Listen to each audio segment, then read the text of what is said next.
Welcome everybody to the second day of IOI 2026.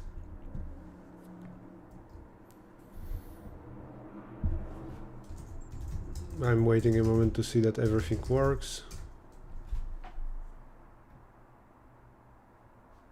Yeah, Twitch is fine. YouTube is fine, great.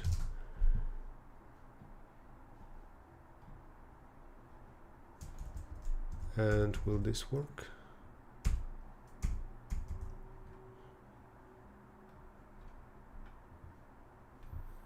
Day 2 statements not available. Is GitHub down? Is github.com down? It's okay. Can you access the statements? Hi, and hello. I'm trying to open the statements.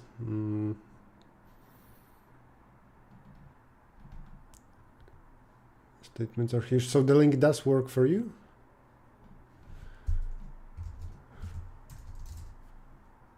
Oh, it works for me in incognito mode?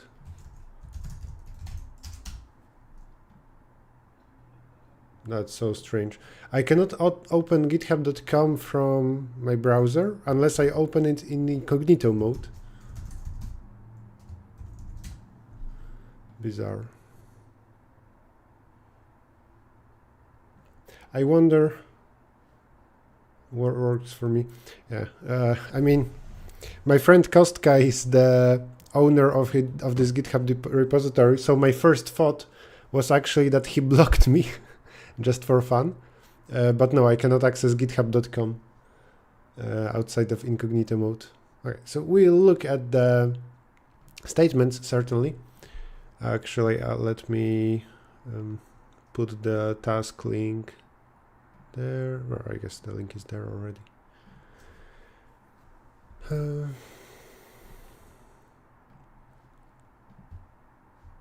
Oh, I managed to open. Okay, good. Good.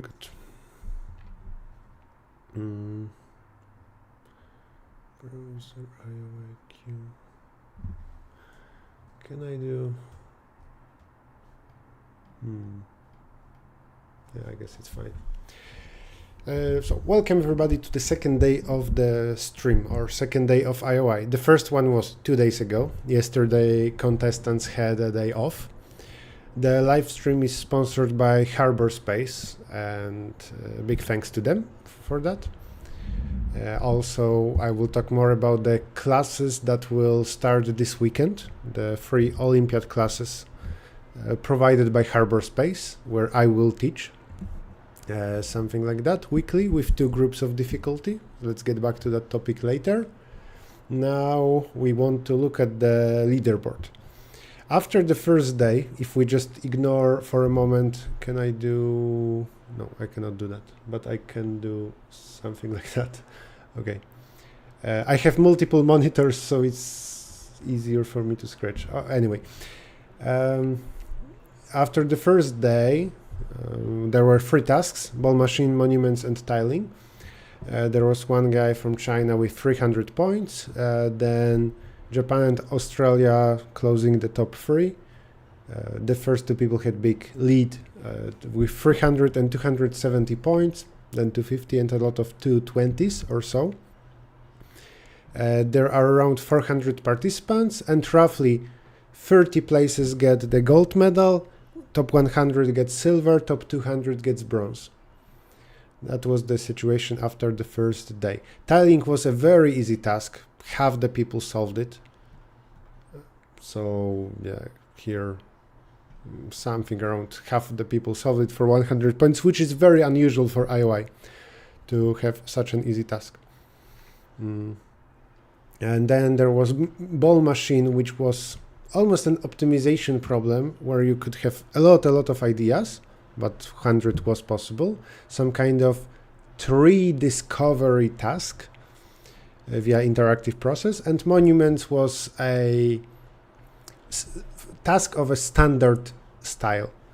Just a normal task where you're given a sequence and you need to optimize something. You need to find the minimum possible total distance, how numbers could move. But now,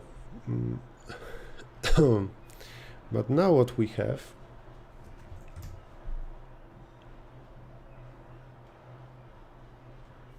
is this. We have a second day. Well, first let me sort people by the second day only.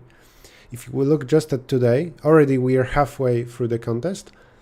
The current winner from Vietnam has 200 points roughly, including 97 for, I'm guessing, an optimization problem, which is called magical what?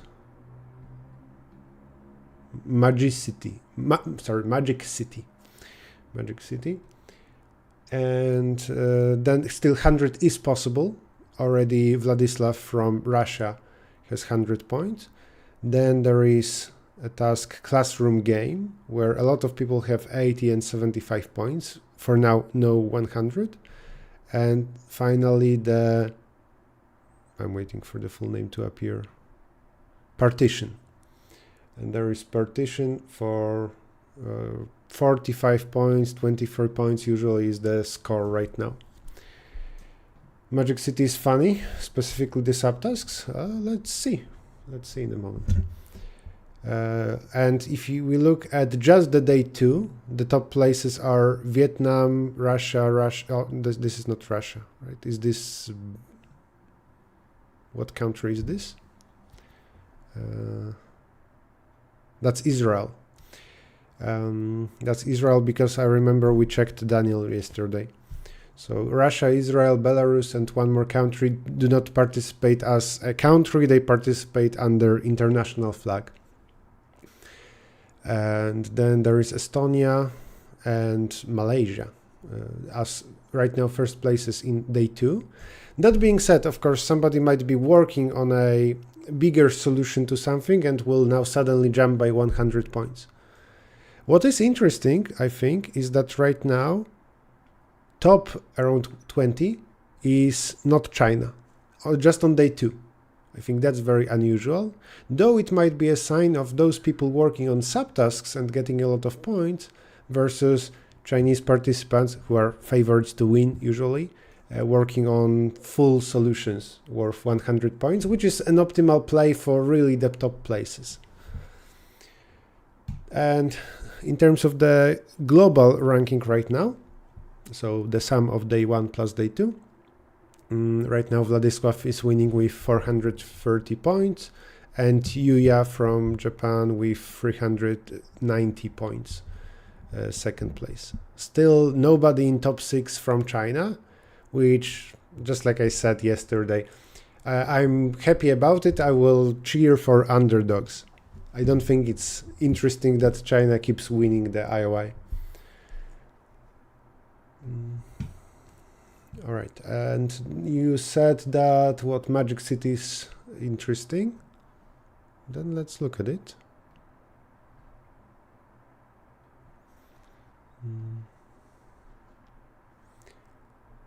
Maybe text. This is which task is it? Is it B? B, yeah. B Magic City. I will put this info somewhere. I don't want to really pollute the stream.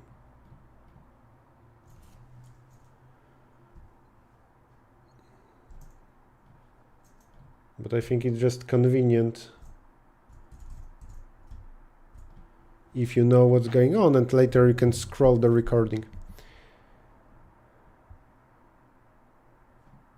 Did you add that submission stream? What is that? I'm not really sure about your first question. So, yeah, can you rephrase the question? I don't understand. Magic City. The mayor of Tashkent wants to redesign the famous Magic City amusement park. You're given a positive integer k and your task is to design a park as follows. By the way, a fun fact is that Tashkent is right now basically a capital of Uzbekistan, but they are building a second city from scratch nearby, like 50 kilometers from there. It's interesting what some countries are able to do, where in the middle of nowhere they will just, maybe not middle of nowhere, but they will just build a huge city, you know, for millions of people, just like that. And they want to move the government there. Kevin from China already with 100 for partition. Okay, nice. So here you go. That's already a big difference. With almost 0 points for classroom, you want to be in this situation. Having 100 points is better in the middle of a contest than having 50 plus 50, because then he can focus on this task, and then well, it's clear already that he will get a gold, right? Oh, you mean the queue thing, the thing from there. Yeah, it's somebody from ICPC Live gave that to me, Lydia specifically.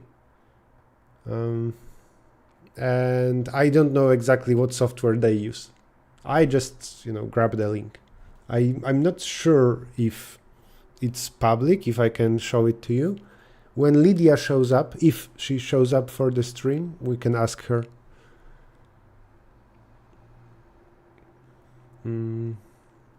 Well, I think, let me see.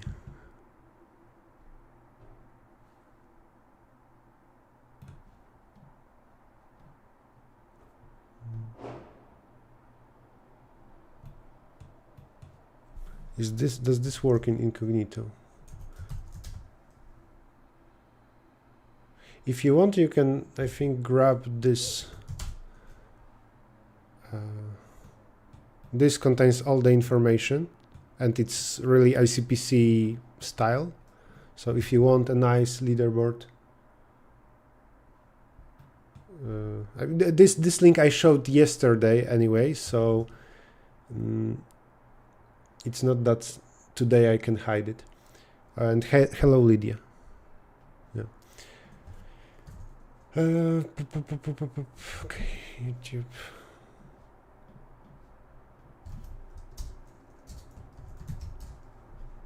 So this is this nice ranking with a lot of information.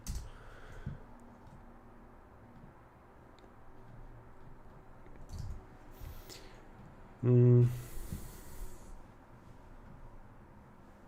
don't know, 1 gold, 2 golds?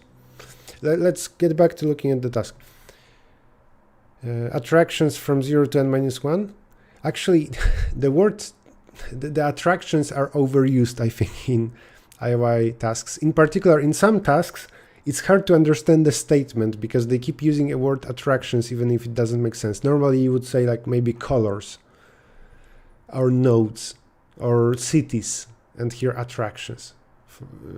I remember a task from 10 years ago when attractions basically meant a color of a node. Add bidirectional walkways, each between a pair of distinct attractions. So we have a graph. It is allowed to have more than one walkway between the same pair of nodes. Everything is connected.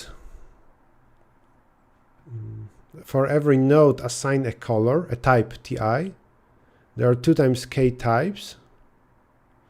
Each type should be used, so assigned to something, to some node. But 2 nodes can have the same type. Each visitor prefers to visit 3 attractions without visiting 2 attractions of the same type consecutively. So a path of 3 nodes where 2 consecutive nodes shouldn't have the same color. And visitors dislike attractions, so nodes with big degree. I'm aware of that Olympiad, but that's it. I don't know the style of problems. In order to satisfy all visitors, we have 2 conditions. Ordered triple of types. Interesting. Okay, so we have those triples, a triple of colors where 2 consecutive colors cannot be the same. Condition 1, for each interesting triple, there must exist 3 nodes satisfying that. So there must be such a path of 3 nodes. Condition 2, each attraction can be an endpoint of at most k walkways. The degrees are limited. This is output only. There is no input. You're scored based on what? K is the number of colors, right? Yeah. So there is a score S and the target number of attractions. Generally, for the best score, you want to use 12 times 50 nodes to hit all the 50 colors. Not necessarily max value of K is hardest. Otherwise, your score is calculated based on N.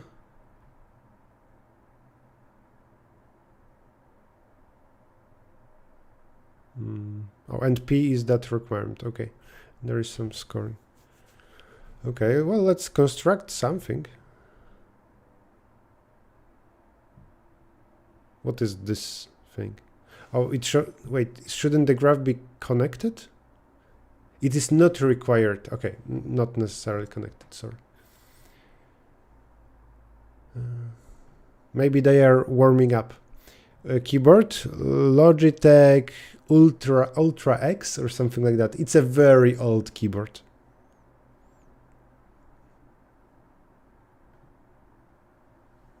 To prepare for IOI system? I mean, you need to spend thousands of hours solving problems and first learning algorithms. All right, so we need to, let me summarize this, be Magic City. The task says create a graph with n up to 12 times, you're given k maybe. You are given k up to 50. Number of colors. Create a graph with that many nodes,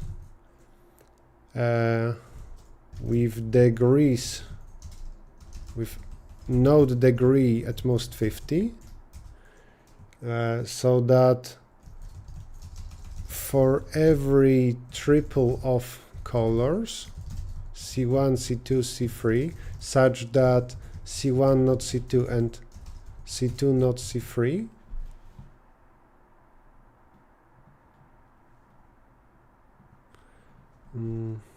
there needs to be such a path of 3 nodes.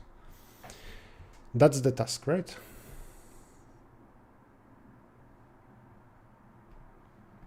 You know, people have a bad day too.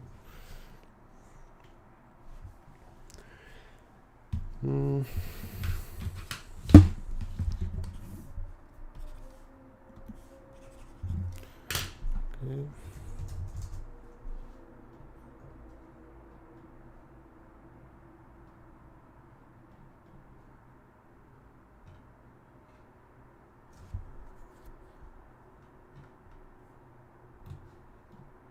One more thing.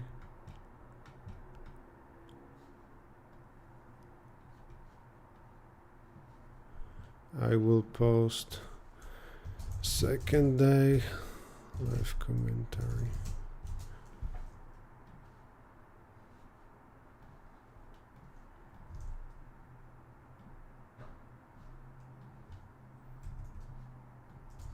Okay. Let's see. Well, when you have something of color 1, you want to generally, you want to connect it with things of different colors. The roads are 2 ways. So by using here color 2, color 3, color 4, color 5, you obtain a lot of paths. In particular, it's allowed, I think, to have this, where this counts as path 515.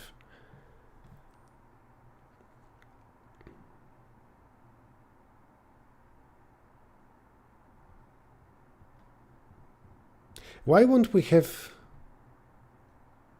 a click? Maybe once in my life I used A star. Why is a click not a valid solution with exactly k nodes? I do not understand.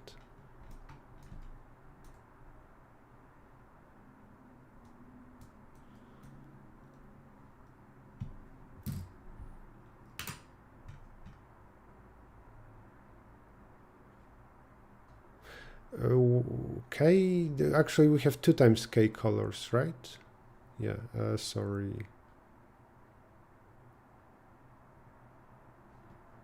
So it's more like this. There are 2 times k colors for some reason, so this number is even. So actually you can use 6 times the number of colors. So this, the only reason, this for k up to 25, a solution is a click, right?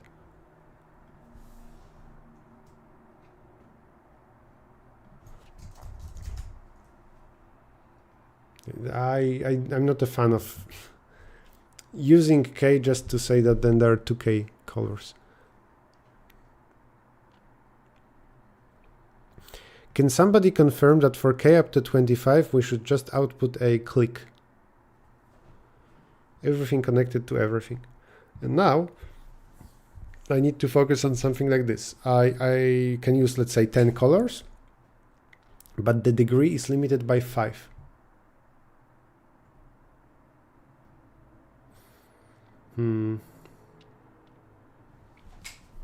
I think there will be something with binary representation of colors.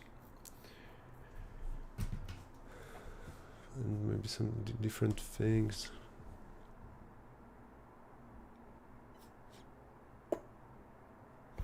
And then the score is based on what? Depending on the node n.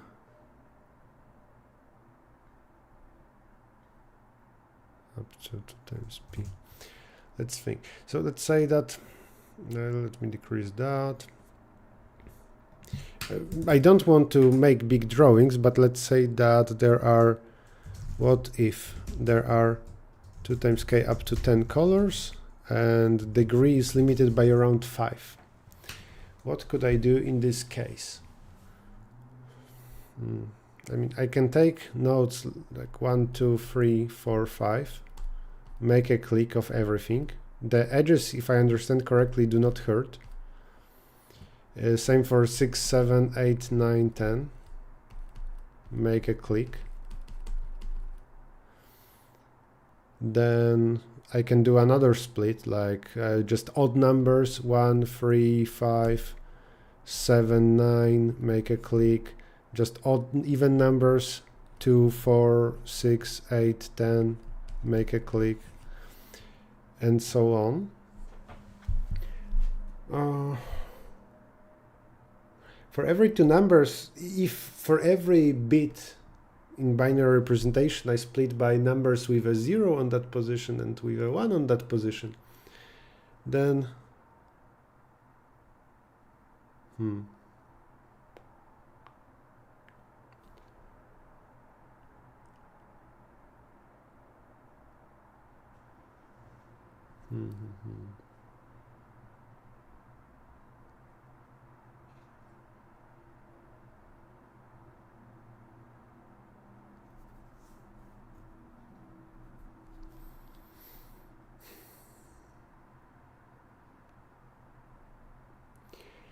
if I was to just write any solution, hoping to get a few points, I think I would keep adding edges at random until all the conditions are satisfied. So if needed, I would add more and more nodes. Or we can maybe iterate in random order the required triples, and if a triple doesn't exist, then we need to add it.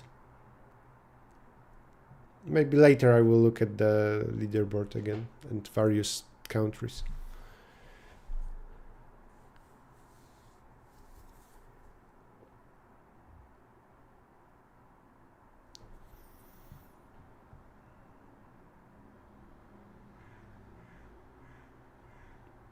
So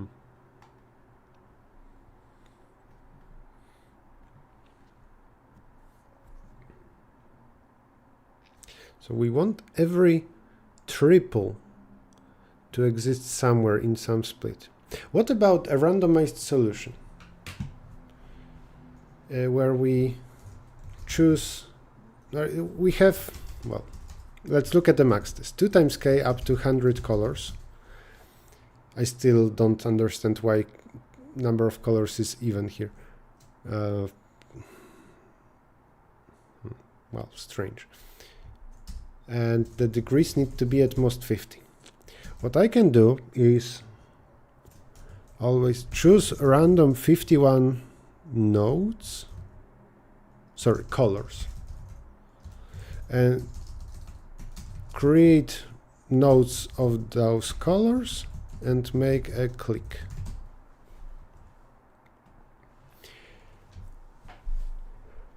Okay. Then for all the triples within here, you already made them. You made paths of 3 nodes with such colors. For every triple, the probability of being there is 51 over 100 to the power 3, roughly. It's actually not exactly like that, but it's close to this. So 13%. In other words, you have 1 minus that is equal this.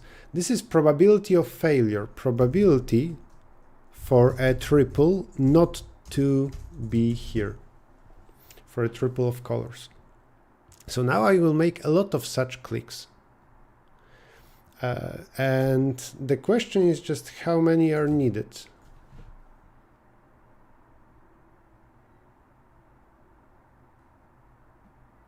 For the last 40, around 40 points you get for this.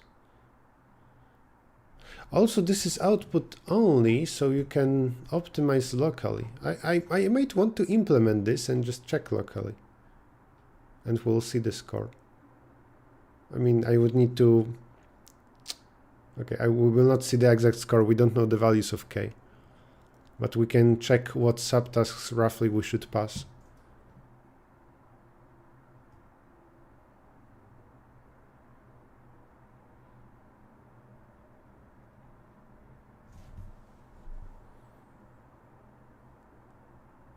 Oh, for subtask I, the value of k is I.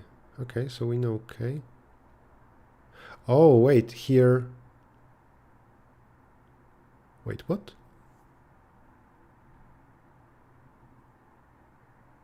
Oh, k also applies to those first 5. Okay, or 5. Yeah, sorry.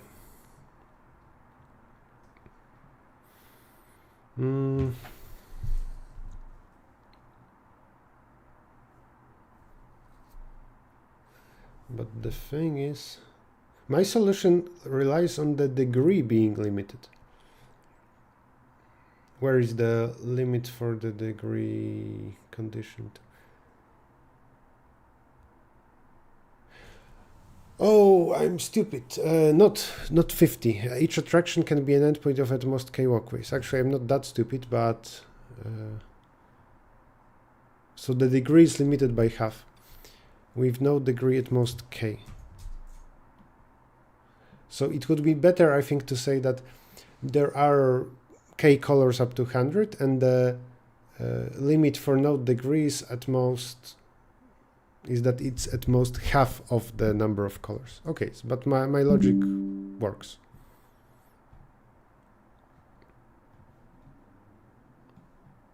Fine. So to continue my idea, we have this, and now I will make a lot of clicks. I think we can just experimentally see how many I need. But roughly, if I, for example, repeat for a triple not to be included. Oh no, this is too stupid. I rearranged my monitors for the stream, and now my Ubuntu virtual machine, Linux virtual machine, runs on a third monitor that you do not see. I don't really want that. maybe I will be able to easily change. So if we grab this and we raise it to power, let's say 100, we'll get so this is 0, not 0 exactly. Okay, so this, if we make 50 such clicks, each of size 51, so in total around 2500 nodes, then we have this probability of a failure for a single triple, and there are around 50 or 100 cubic triples, so we need more. Well, we'll see experimentally. Can I do this? And if I now go full screen, no, full screen doesn't work at all. Let me hide this just for a moment.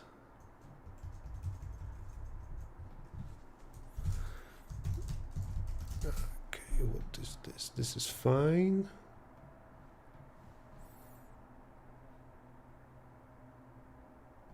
Not really, I'm not applying.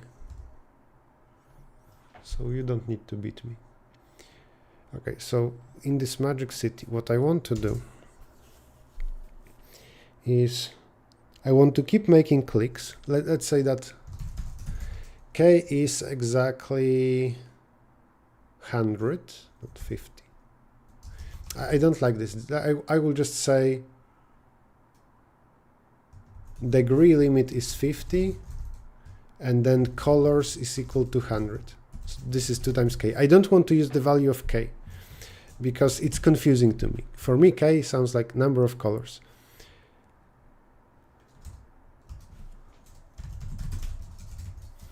And I want to keep choosing a random click of this size +1 until all triples of colors appear. Correct?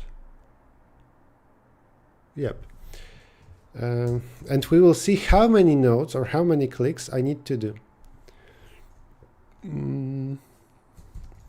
Let's create a Boolean array of exists of size, colors by colors by colors.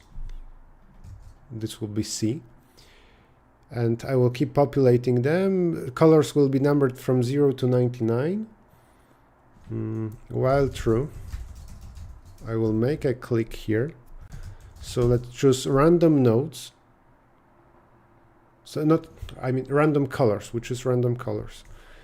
So let's make a set, while set size is smaller than deg +1, because if the limit for degree of a node, number of edges, is 50, then you can choose 51 nodes. While this set insert random color. And what do we do then? Then we need to say number of nodes plus equal the size. Number of edges I think doesn't matter, I hope. And then for every triple here, for every C1 in S, for every C2 in S, if C1 not C2, for every C3 in S, if C2 not C3, we want to say exists of C1, C2, C3 equal to true.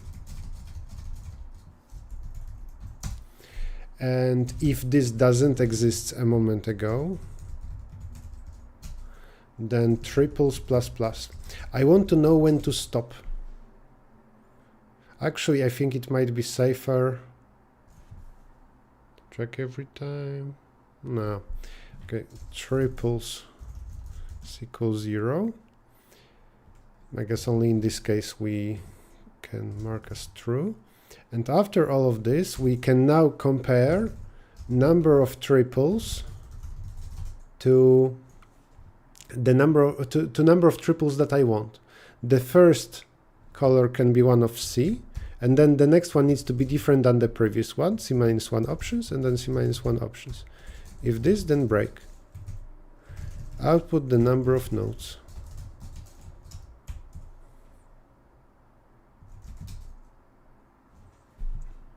Infinite loop? No. 5,000 nodes. I compiled with different flags now. And I guess we want to repeat that. Actually, let's repeat that a few times with different. Sorry. This will use the current second as randomness source. 6,000, 4,700, 5,000, 4,500, 4,000. That's a nice score.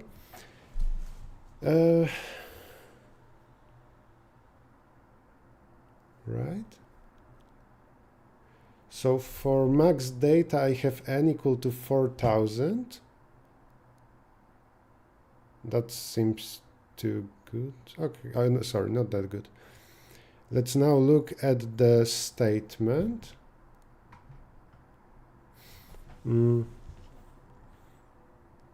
For perfect score for most subtasks, I want 12 times k, where k is 50. So 12 times k is 600. I want 600 nodes, and I instead get 4,000.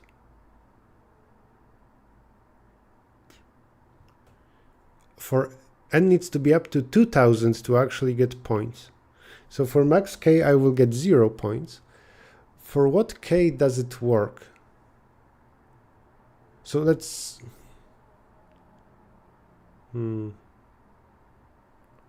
let's check this.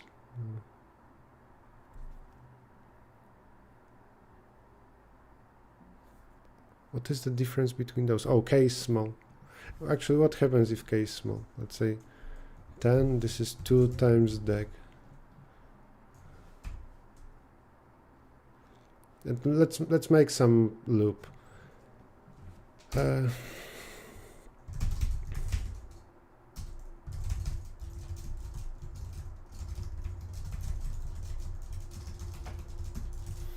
I'm clearing the array. I don't remember how to do it with a memset function. Exists of I, j, k is equal false.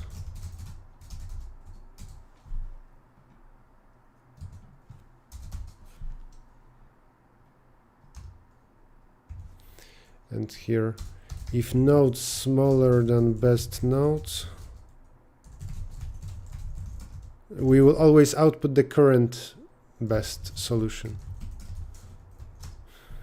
Initially, best nodes is infinity.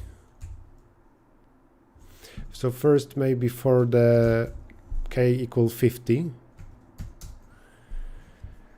For a equal 50, the best solution I can produce is 3,700 nodes, so worth 0 points.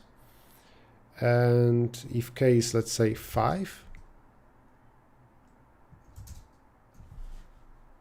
then 78. What do you want to get for the full score? For 5, you want to use 50 nodes.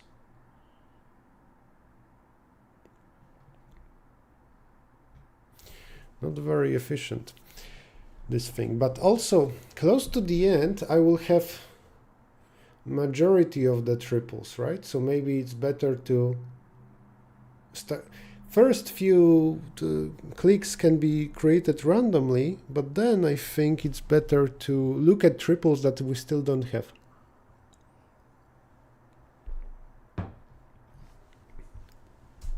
But also for 5 and 70 already I should get some points, right? And it's up to 2 times p. Oh, so your score linearly drops to 40% of the points if you reach 2 times that. So I get around half the points for this. Then I'm guessing that my solution now is worth around 30 points. And maybe we can look here. Magic City, almost everybody has 90.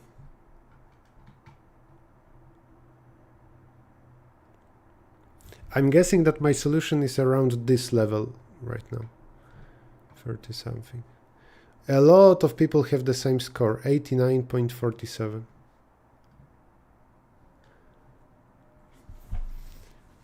Link to problems, it's in YouTube description.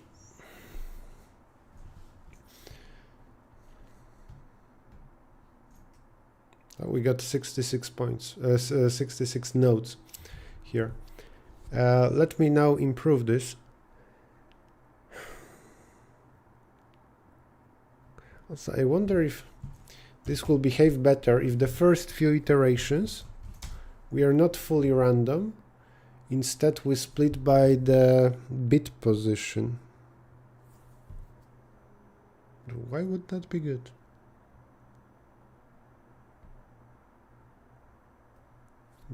But let's try. For b equals 0, true, b++, and here I want to look at the binary representation, but then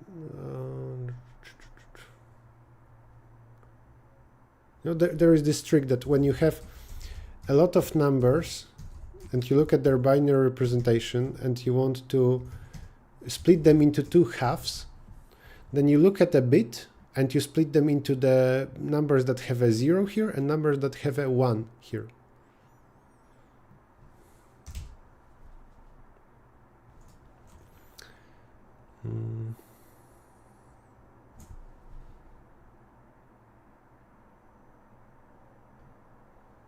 Kevin is half a point away from the first place.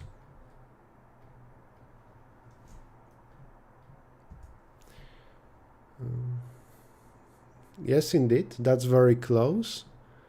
And then the question is partition. Okay, he's the only one with 100 points here. That's huge advantage. Versus here, 75 or 80 should be easy. So it's hard to imagine a scenario where he wouldn't get the 70-something points in the classroom game. And Magic City also, it's easy to, I think, work on the problem, keep working and keep getting more and more points. Well, you cannot do just 2 clicks because you want every triple to appear inside. So you can, at a time, you can choose half the nodes, and with that you will resolve 1/8 of all triples.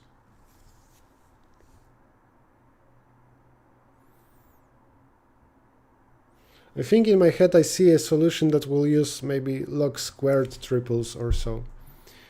Because if there is a first color, then the second color needs to differ on some position. Let's say it will differ on this position. So all the things that have a 0 here I can put in the click. Or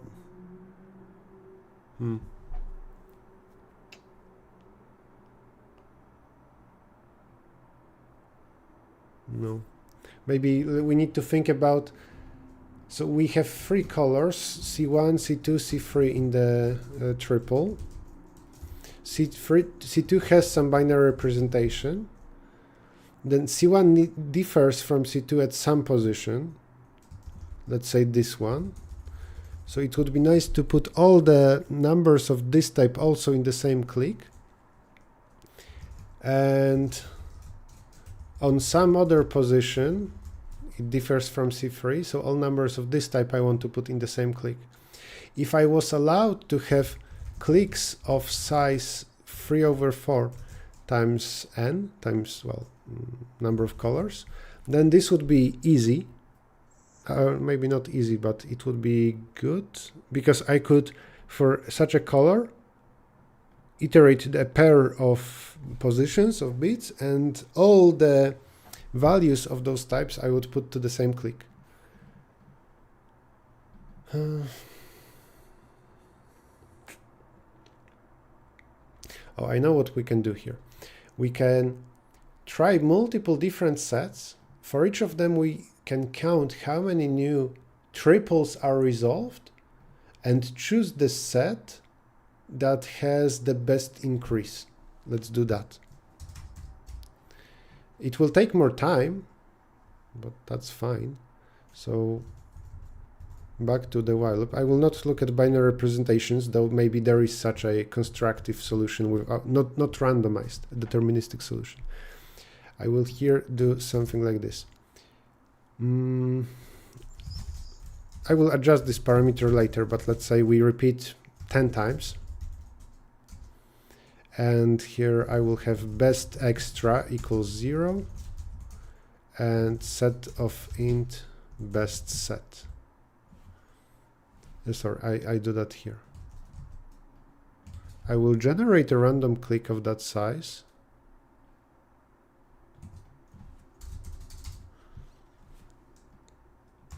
Right, generate random click.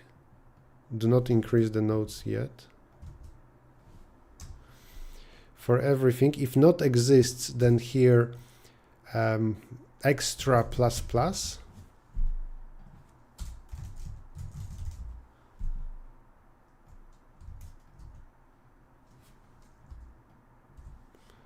And then if extra greater than best extra, then overwrite. Just S is S. So I try to create a click that will give me a lot of new triples. And now let's have this. And I will just repeat the logic here. Ugly copy paste, sadly. Exists of C1, C2, C3 is equal true and triples plus plus. Nodes plus equal that. Okay. Previously we got to 3,700.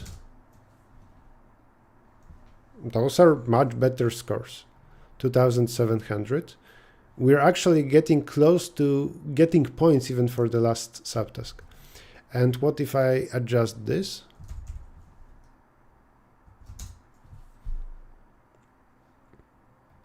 Even better. What if I do 100?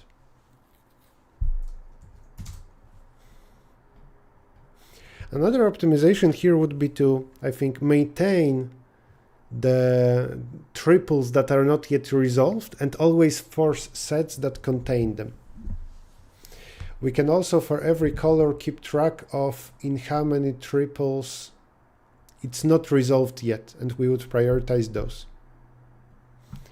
Okay, so this is so much better now, 2,400. I think that this means that for k equal to maybe 30, so for the 30th subtask, now we should get some points. Yeah, we do get points, because from 2000 we start getting points.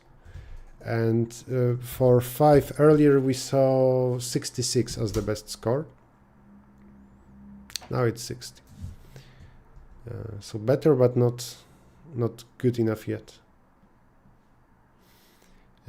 Actually, our solution is quite limited. I think for small k, it will keep doing the same things.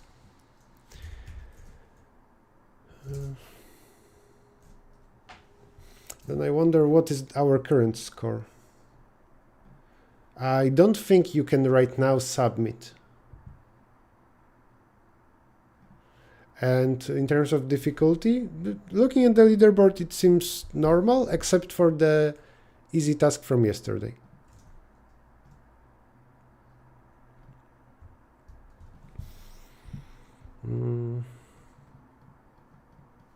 Should we do here anything else? Well, next thing would be to speed up this.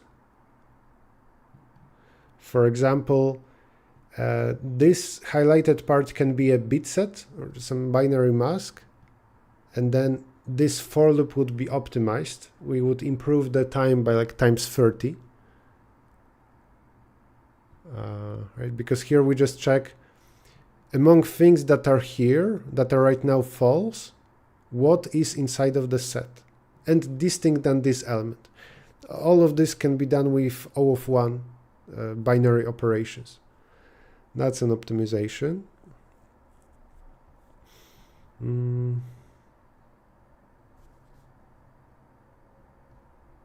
Yeah, we can experiment with this parameter. I don't know what else. But I think we're there. I'm guessing it's already maybe 40 points.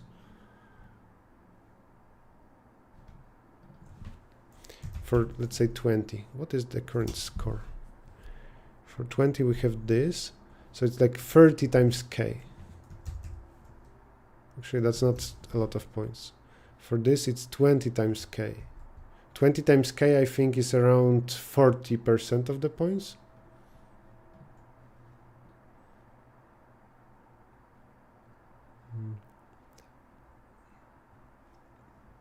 So for those, 24 times K is 40% of the points. And 20 times K is what, half the points for some subtasks like this one.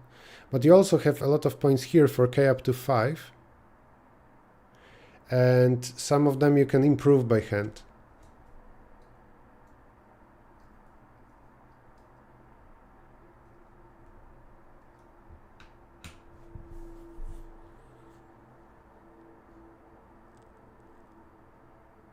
K equals 5. Yeah, the problems, they were posted somewhere in the chat. In particular, here's the link in Twitch. On YouTube, you have the description link. What's going on in the leaderboard now? I think I will now stop coding Magic City. It's clear that there are some ideas to be done. It's also clear that I'm far away from the 90 points solution. Oh, maybe I will paste this in ChatGPT, and I will tell you in a few minutes what it can do.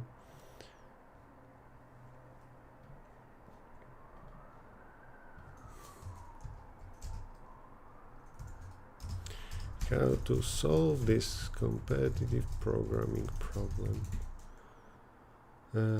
for a good score. Medium thinking.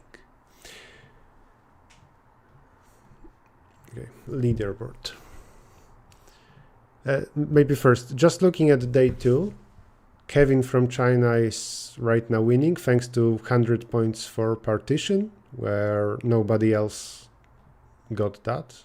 Only Daniel from Israel has 80 points and then 50 and below. And that's always a big difference. More important than some advantage on Magic City. In Magic City, there is a single 100 from Bradislav, which is not worth that much. If a lot of people get the same score of 89.47, then 100 here, of course, is less valuable than 100 in partition. In the classroom game, a lot of people have 80 or 75 points. So again, 100 is not that valuable. Only the 100 in partition is important in the fight for the first place. The fight for a medal is different. In the top, we have Russia, China, Japan, US, Australia, Japan again, and Ukraine. Yuya from Japan is in a very good situation with 0 points for classroom game, which means that, and he was second after the first day. He can improve a lot. Also, Juntao from Australia, with here also a lot to improve. If you look at the top, it's clear that a lot of people have, 50, 80 points here, and those are 2 edge cases. Though, if you look at the first day and what was that ball machine, you can remember the guy from Vietnam from yesterday who got 100 points in the difficult task and 16 points for the easiest task. That's the saddest story of this year. Yeah, ChatGPT quickly got better. To me, it's crazy. Like 2 years ago, 3 years ago, I thought that ChatGPT is years away, 15 years away from beating the best in competitive programming. I was stupid. Some people understood how quickly it will improve. For example, Psycho, Przemek Dębiak, who won so many marathons, optimization tasks. Psycho understood very early how quickly things like that will improve. He knew that competitive programming will be beaten quickly by AI.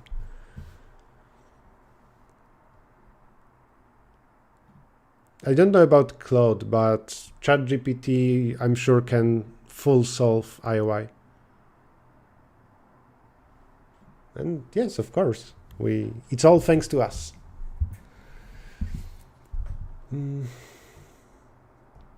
I got, by the way, answer already after a few minutes from ChatGPT, so we'll see in a moment what's his solution to Magic City. But still looking at the leaderboard, I want to maybe look at a few countries, Poland mostly.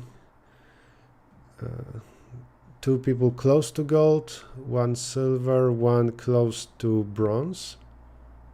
With today 0, 1 and 7 points, which is not a good score, but hopefully this means that he works on some big submission, because 8 points isn't a lot. Here, that's nice actually, 60 points, and then zeros means you can improve a lot. That being said, for your psychology, this is not really a good situation, because you might start to stress a lot. Same with the 0 and 7.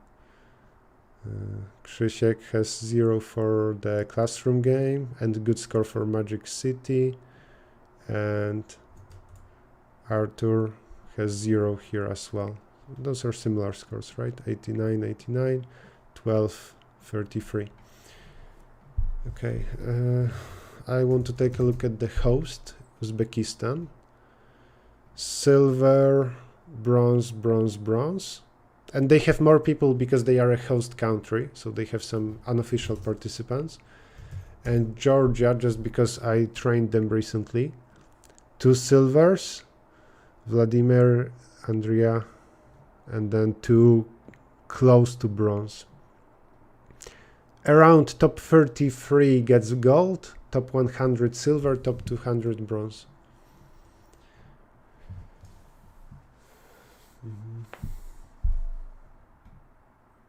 The idea for 12K is not hard. I mean, of course, it's clear that it's logarithm, right? It can be logarithm. So my first thought was that it's about binary representation and about the split, though maybe it's something else.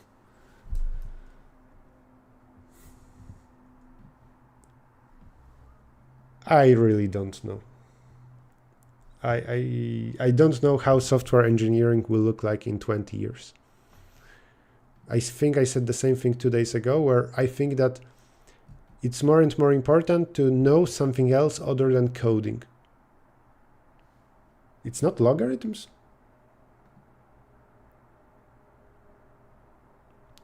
You're saying that you're telling me that there is f of 50 or 100 that is equal to 6 and it's not logarithms? That's crazy.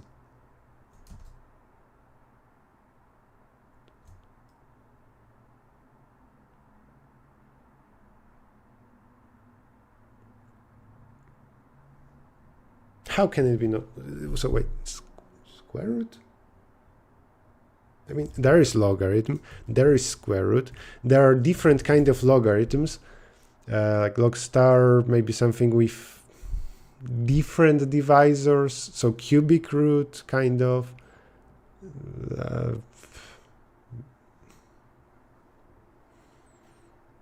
I have no idea why would it be not logarithms. UA's current shadow leader. I mean, after the first day, it was clear that if he does well and there is one person above him who does poorly, constant.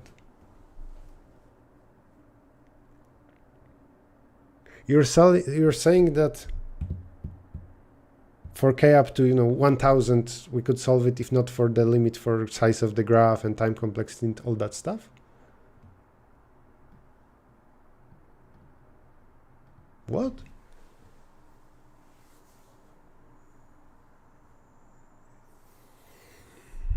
Strange. Well, let's see if ChatGPT agrees with you. Can I show this?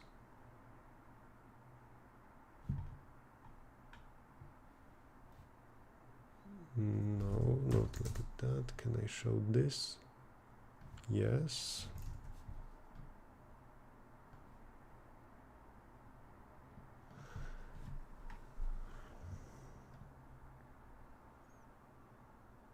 Stop thinking directly about triples and instead construct a small number of copies of every type.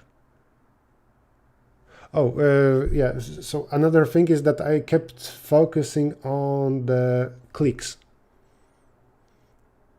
There is no reason to do just clicks. Actually, the whole time I was assuming that I'm aiming at a reasonable solution, but not necessarily the optimal one. It would be surprising that the intended solution uses as simple structure as a click.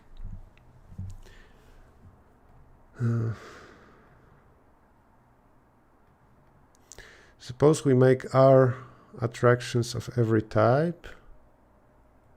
So we make some number of copies.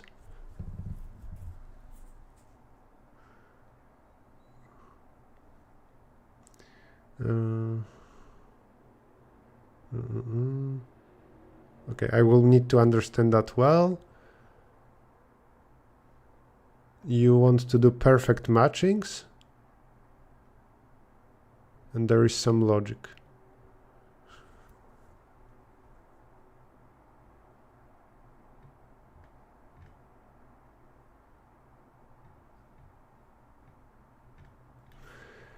I think I will want to understand this.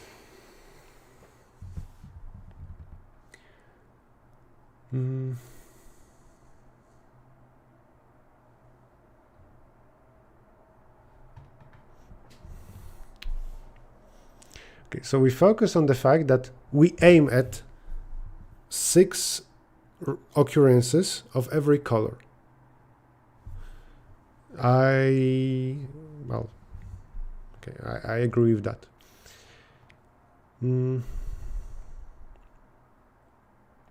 For each pair of types, we'll decide a non-empty subset for each pair of types. And for every element of that subset, add the edge like that. Consider now a middle type. P of A, B. We want intersection of this and that to be non-empty.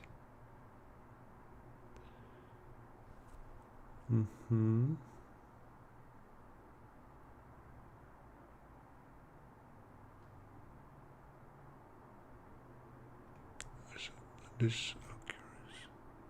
So on every level I make some or something like that. I make a lot of repetitions. Okay, I will visualize what I understand right now. You have the N nodes, no, I mean, sorry, the C colors. 1, 2, 3, 4, 5, 6, and so on, up to 2 times k. And then you make 6 in total copies of it, including the first one. So you repeat that 5 more times.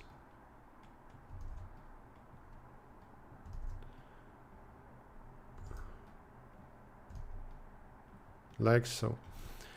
And we can number those, that this is first layer, this is second, third, fourth, fifth, seventh. Yeah, after 5 goes 7, of course. I'm smart.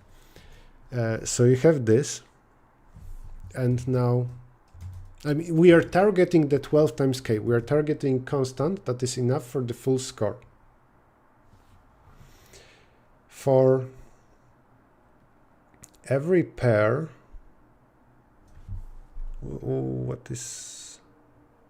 What is R? R is 6.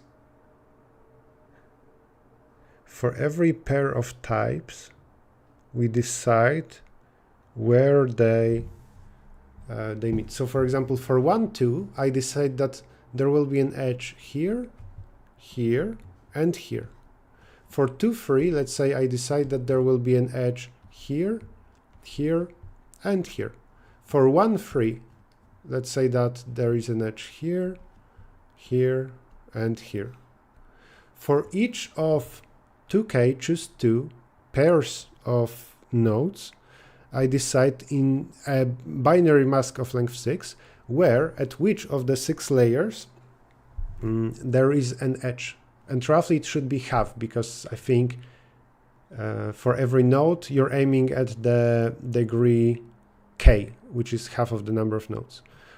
So I'm guessing that for every pair of nodes, like 1 and 3, in 3 out of 6 layers, you want to connect them, and every triple of colors there needs to be a path, which means that for, let's say, 1, 2, 3 in this order, what needs to happen is that if we look at the yellow mask, which is 1, 0, 1, 0, 0, 1, yellow mask is the mask of where yellow edges are, and then there's red mask of where the red edges are, 1, 1, 0, 0, 1, 0. We want them to have a bit in common, and that's this bit here. It means in this layer, indeed, there will be such a triple.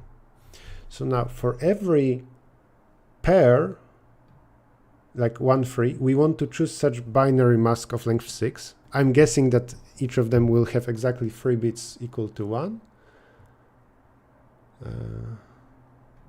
Really? And Grok AI is stronger than ChatGPT in CP? I don't recall Grok AI participating in any competitions live, versus in some big ones like ICPC or maybe also IOI. Gemini and ChatGPT do participate, and ChatGPT wins with an advantage. It's not that I'm a fan of OpenAI. As a company, I think it's not perfect, but ChatGPT is strong in competitive programming. Okay, and now how do I decide the mask so that always there would be a bit in common? Well, I don't want a situation where for a pair like 1, 2, I decide that the mask will be 1, 1, 1, 0, 0, 0, and for 2, 3, I don't want it to be like this. That's not good. They need to have something in common. My first guess would be to maybe look at some binary comparison of the two numbers. Or what?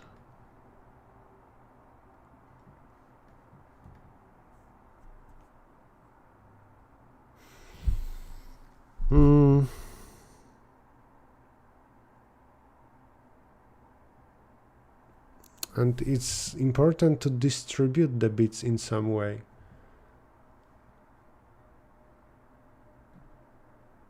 Okay. I didn't know that Grok participated in ICPC. I see. Still, I remember that ChatGPT won. And thank you for the info.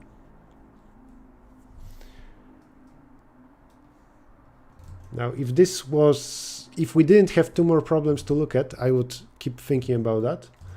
But instead, I will cheat and see what we need to do. The complete graph. Oh, we do perfect matchings.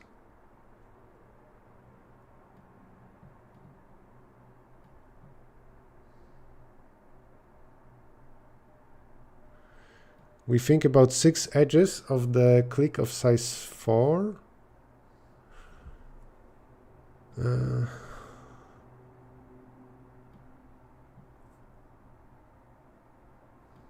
What's going on?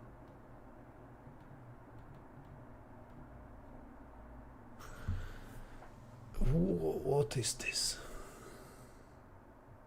Why is ChatGPT so smart? But I thought that for example, ChatGPT did participate live in some contest, right? Like they were also limited by the computing power on site. That's what I recall. In at least one competition. So it's not even that they spent millions of dollars on computing.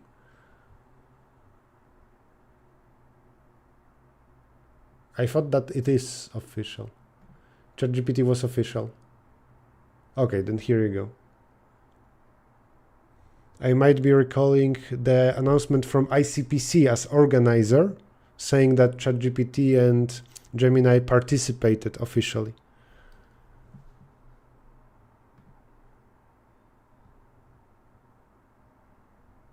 Okay, so those two at ICPC and OpenAI at AdCoder.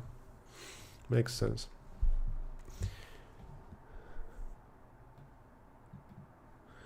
Okay, so it says we should think about this click of size 4, and such a click has 6 edges. That in some way will represent what we do.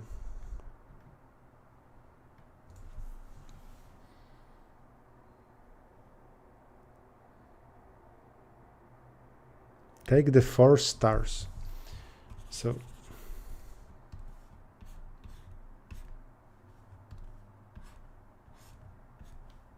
we do this.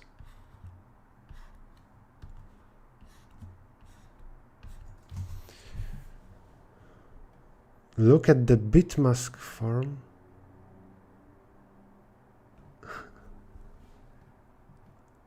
Okay, so now this is this is one. The first 2 layers I think are node or edge.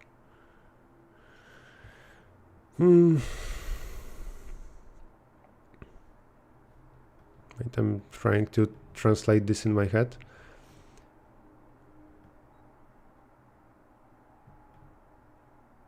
Okay, no, those are binary representations.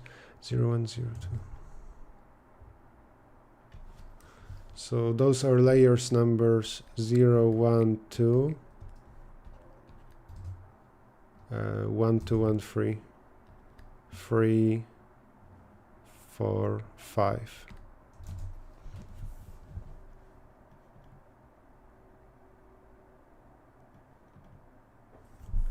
Every 2 stars intersect in exactly 1 edge.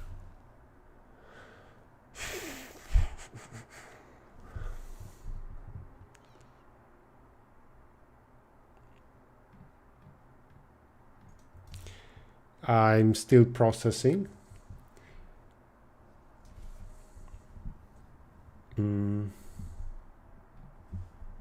5 out of 6 tasks are non-batch. Is it a trend?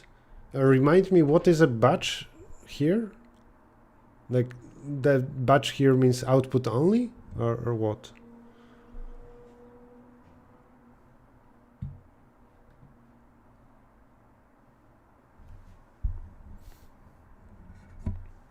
Or it's something about communication.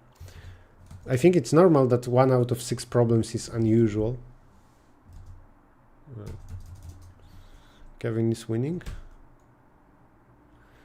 Yes, he is. And where is that guy? Yuya. I think that right now it seems, just like after the first day, that the fight for the first place is between mainly Kevin from China, Vladislav from Russia, and Yuya from Japan. So 76 points seems to be a lot, but Yuya has big potential to improve. Versus Kevin will not achieve too much now. Maybe, I'm guessing, this 17 points for Magic City is reasonable.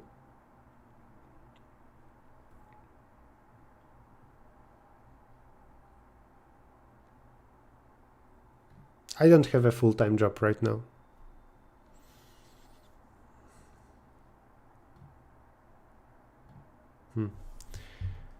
Okay, so what's going on here? We're looking at the ChatGPT solution to Magic City, the problem B, the optimization task theoretically. And now, so we understand that the nodes need to be repeated in 6 layers. For every pair of nodes, like 1, 2, we need to decide in what layers they should be connected, and that should happen roughly in half the layers, so that we would satisfy the limit for degree of a node.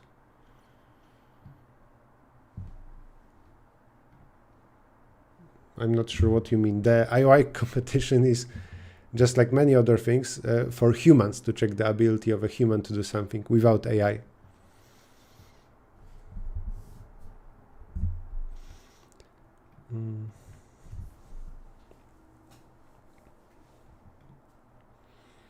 So every edge, like this one, corresponds to 1 layer. And now how do we...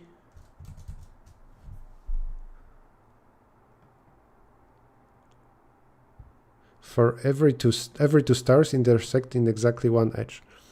I agree with that. For 2k-1 matching colors, just cycle through them. What? So what about matchings?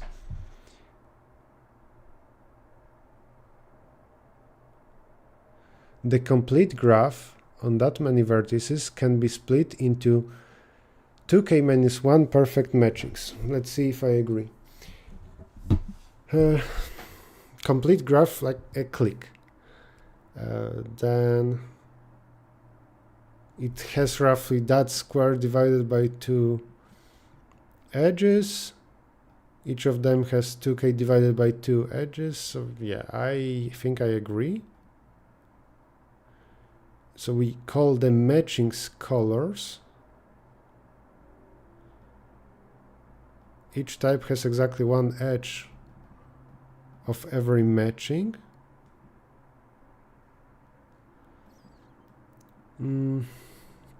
R was the layer ID.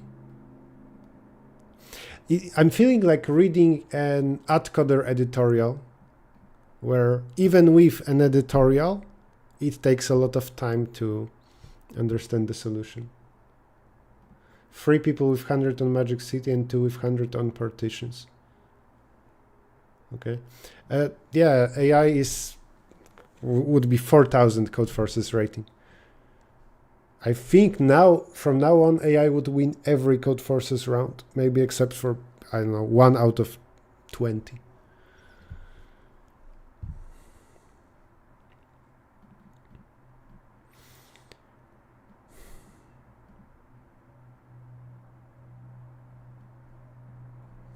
Okay, well, we'll get back to this. I might be close to the full solution, but I think it's healthy not to trust AI labs. Let's look at the other 2 tasks after looking at the leaderboard too.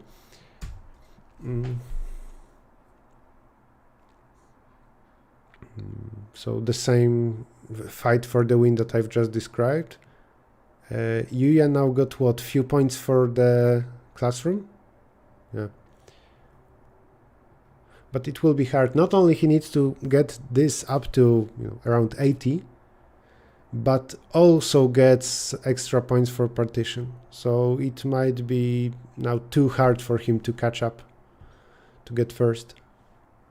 For Vladislav, it's about getting way more points for partition, which is hard, because after 45, then you basically jump to 71. But it might be doable. And then Kevin with extra 10 points or so will not be enough. Should we look at the other 2 tasks?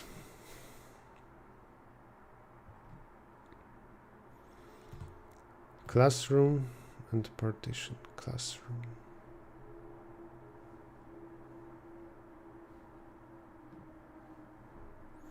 Kevin Strong.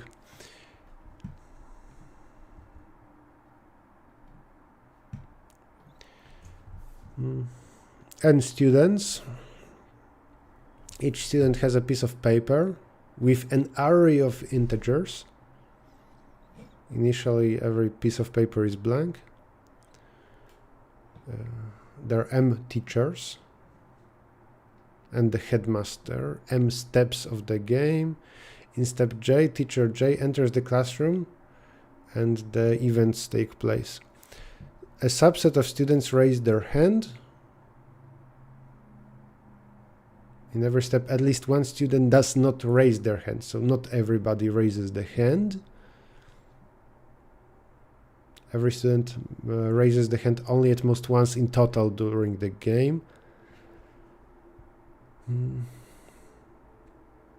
Teacher looks at papers the students hold, may modify the papers of those who did not raise their hand in this step.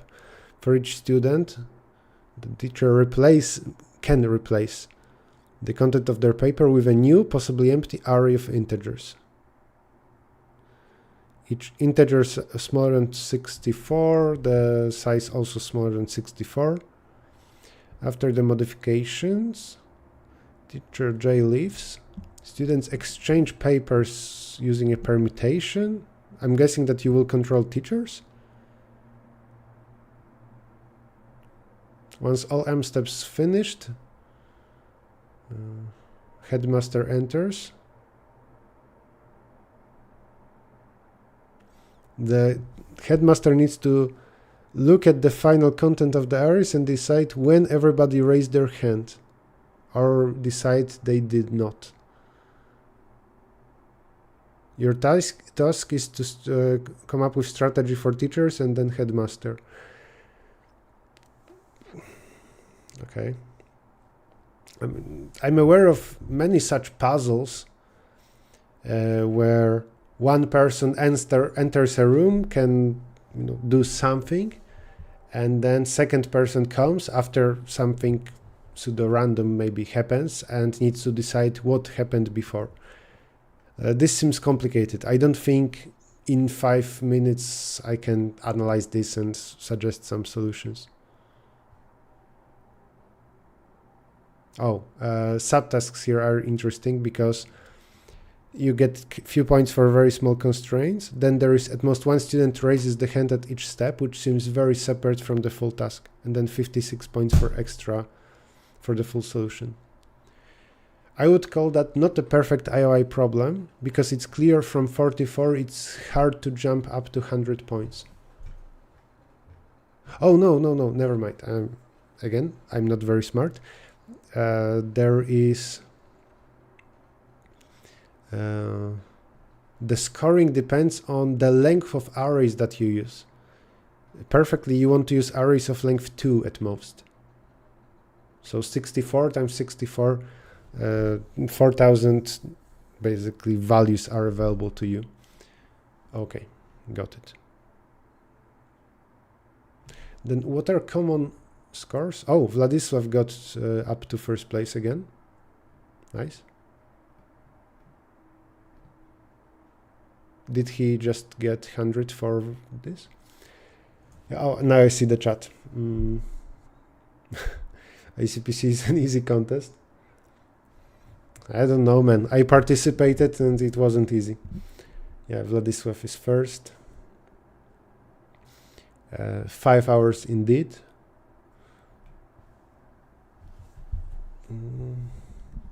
Yeah, to fight for 300 points, 5 hours isn't a lot of time. I think that given 5 hours, I would solve some problems. I mean, given one problem, one IOI problem, and 5 hours, I think, usually solve it for 100 points. Yes, Snapdragon is one of people responsible for world finals of ICPC being not easy. No,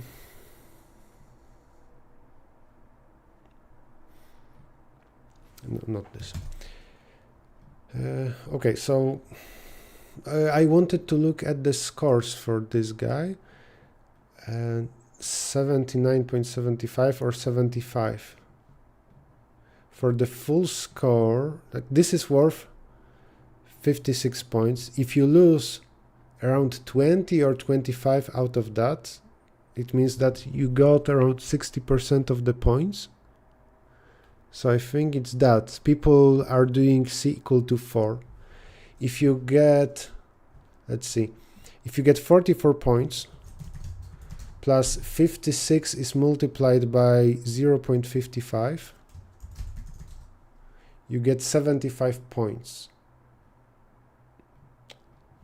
Or almost.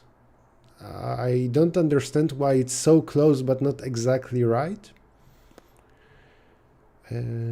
But for example, maybe people solve the first 4 subtasks, or no, I don't understand. So they solve this fully, and then the 5th one with C equals 4.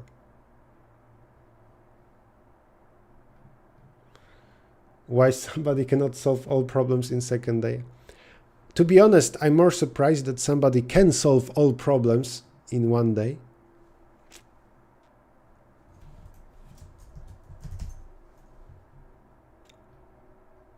But you're right, that he got 300 here. Oh, actually, so far I didn't look at that. What's going on here? It's crazy to have such a huge advantage after day 1 that you basically don't need to do anything to get a gold medal. I mean, yeah, he needed those 70 points, but 1 hour is left. And I'm guessing that even if he does nothing anymore, he has gold.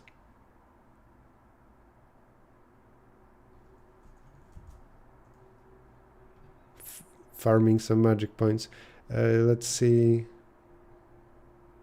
Well, that's the progress of his points through the day. On the first day, he got up by 100, by another 100, by another 100. Oh, he got to the final 100 only here, half an hour before the end. But on the second day, it's very small steps, very small improvements, a few points here and there.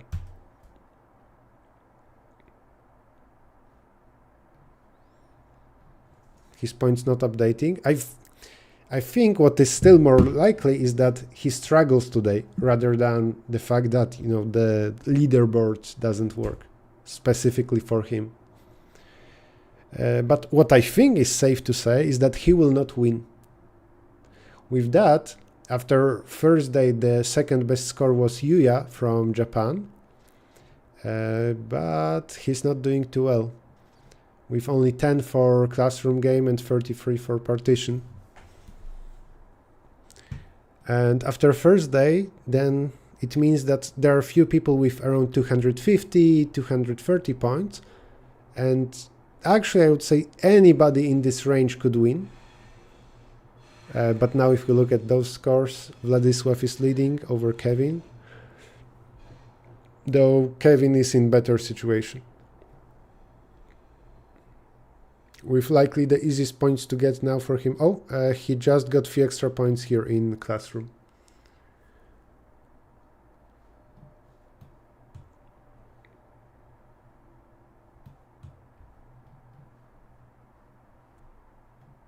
One point away. That's interesting.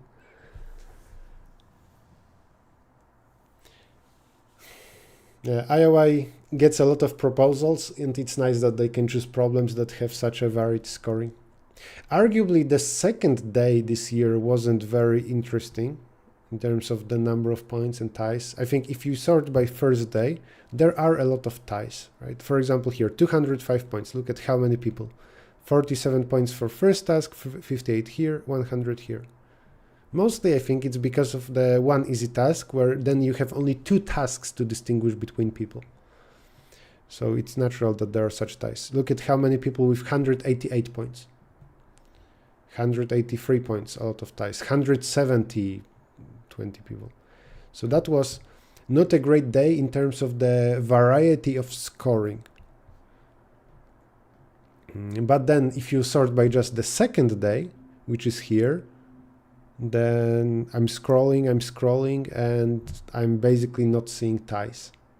So second day is a normal, and by normal I mean great, IOI day, where they managed to find multiple problems with strange scoring. Not always it means that those are great problems. What is maybe not perfect here is how difficult partition seems, and also not big variety of scores, where apparently it's hard to get over 50, and it's not that we see different scores there, though I'm guessing it's a hard problem and you get rewarded a lot for a solution. By the way, I don't even know this country, Kyrgyzstan. On the first day, we had a guy from Vietnam solving the hard task and not solving easy tiling. That's a tragedy, really. Also, right now he's close to bronze. If he doesn't get a medal and solved one of the hardest problems, but on the second day, what I've just realized is that Abdullahan from Kyrgyzstan is the second person to solve partition. And yeah, other than that, he has tiling from yesterday and almost nothing else. At least he is in the medal. At least he will get bronze. If in the last hour he gets a lot of points for Magic City, then he gets silver.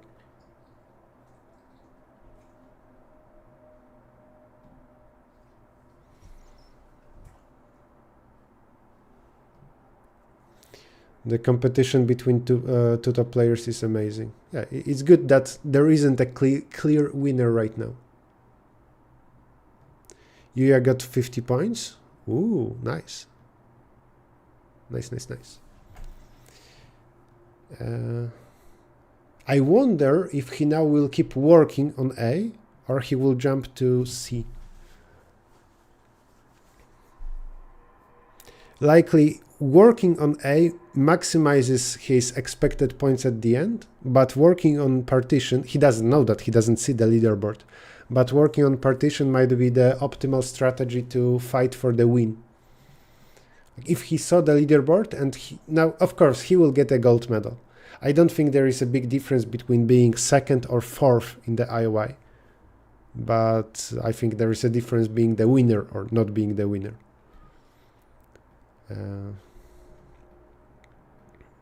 So if he saw the leaderboard, I'm guessing he would then work on partition, because if he succeeds, then he wins. Likely.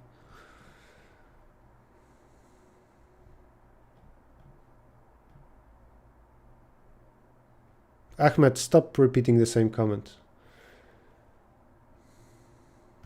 I mean, sure, they are.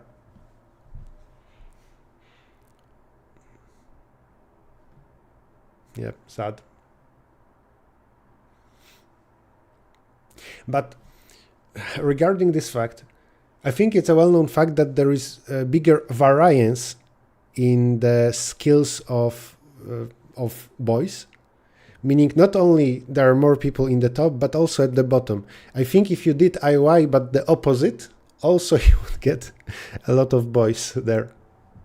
I think there are studies that among boys there is bigger variance of IQ.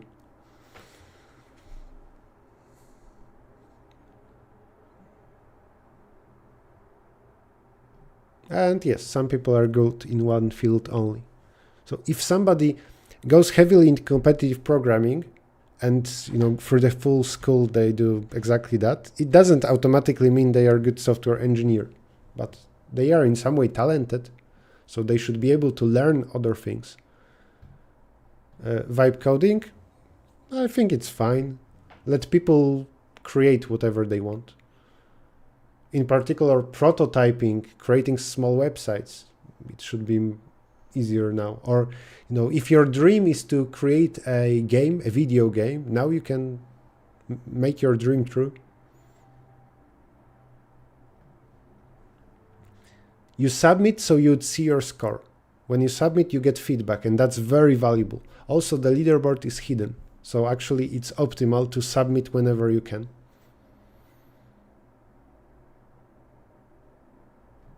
No, I'm not beyond IOI level. At my best level, when I was in my best shape, which was 2018, I was 5 years into university. So I would be 5 years older than those guys. I would be able to get a gold medal. I think I still wouldn't be able to win.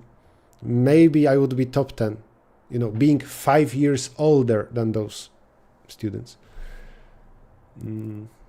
That being said, I mostly have knowledge enough to be one of the best in IOI because I have many years of experience. Still, that's not enough. Yeah, competitive programmers are good at coding. In particular, good at debugging, good at coding without bugs.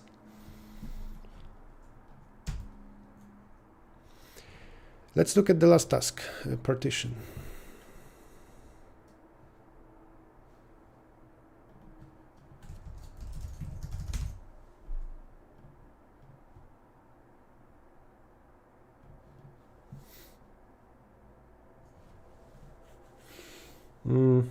I don't know, 2010. 16 years ago, I started competitive programming. I graduated high school in 2013. I agree.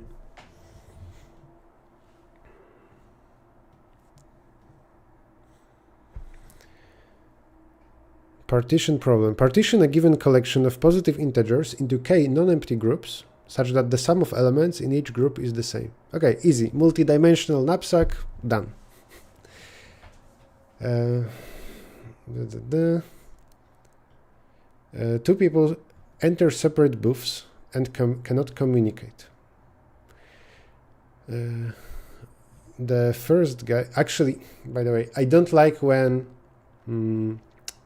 statements use unusual names. Well, of course, it's fine, but even though I would also prefer to use my own names, I think I have strong preference for Alice and Bob. And when I created my own problems, I often, I think, used something like Limac and Bob. So it would also be clear who is first, who is second. Because it's so standard that Alice is the first player, Bob is the second player. So I think it should be obligatory for at least one person to be named Alice or Bob.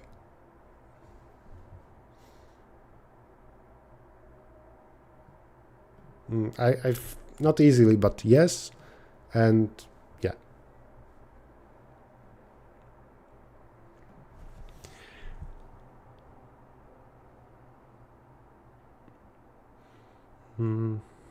So the first person gets an array with numbers, values up to m. Also value k. Now he can choose some new values to add as new elements, and it's treated as a set or multiset. We sort it in increasing order with the value k, the number of elements that could be added. That was the limit. Then second player solves the partition problem for this extended array.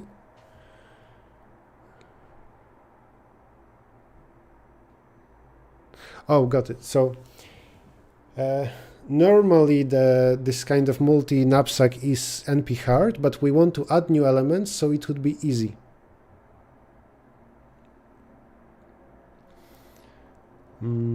So my first idea would be that if there is greedy knapsack solution just that keeps going from biggest to smallest elements, and we want to add such elements that will make it work.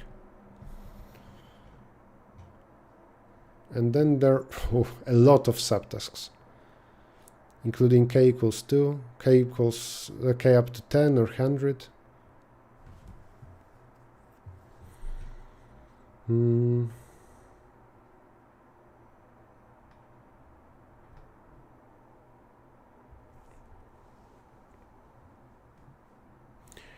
So here, if I have numbers in decreasing order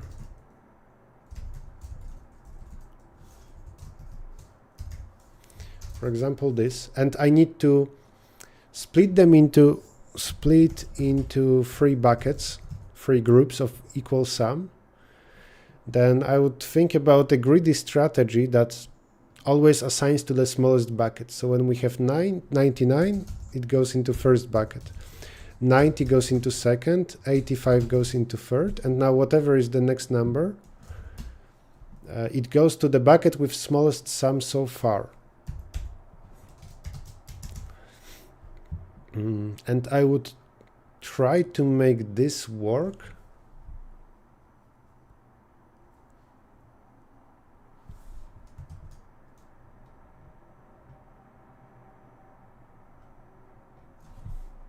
M is given to us. If M was always 1 billion, then I would try to cheat. I would try to maybe insert very specific values and say that if you do a greedy strategy on everything except for this, then those numbers you can add.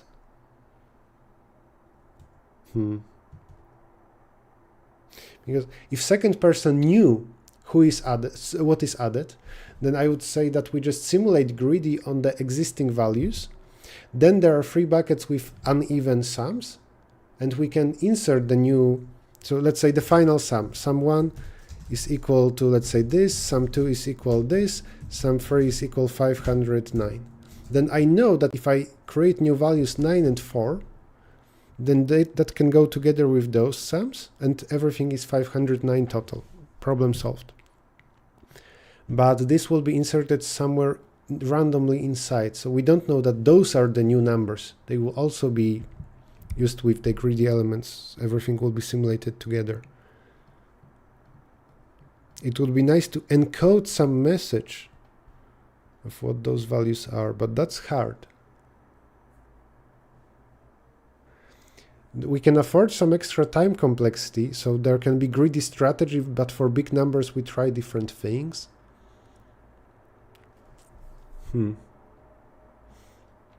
I think I like this as a binary task. So in something like ICPC, this would also be a good task. Just like yesterday, there was that, sorry, 2 days ago, on day 1, there was the task about symmetricity with the point 0, where you could move some elements, you couldn't move some. It was a normal algorithmic task. It's the same here. I don't think that this task benefits a lot from the IOI format. Well, I like it.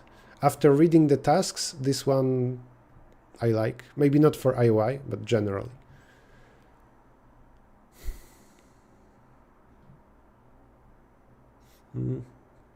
I agree with this comment that in Olympiads you have a lot of time to read the statement. In particular, it doesn't hurt if the names are different. What I said with Alice and Bob applies mostly to shorter contests. Kevin is 1 again.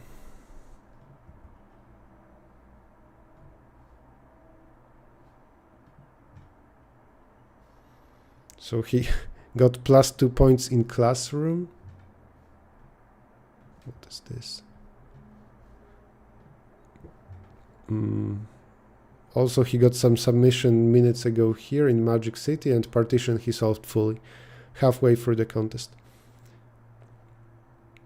He jumped at some point from 23 to 100.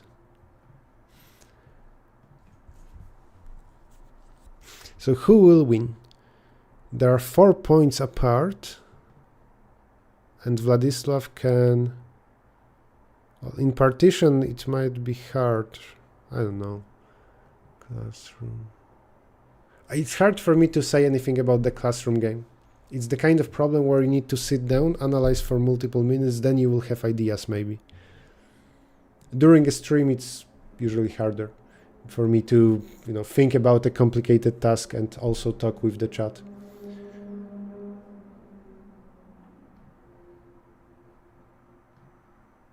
Oh, nice from Arthur to solve partition.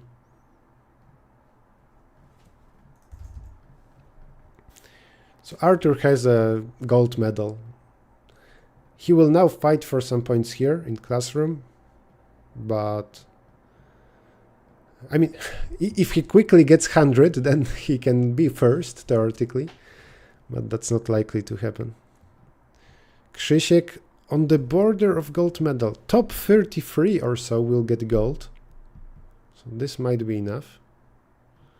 And then silver, especially if he gets Magic City. And here I'm trying for him to get some points. Like extra 30 points. Oh, that might not be even enough. Bronze cutoff will be around here. So he would need, I guess, 60 extra points. That's not looking good for a medal.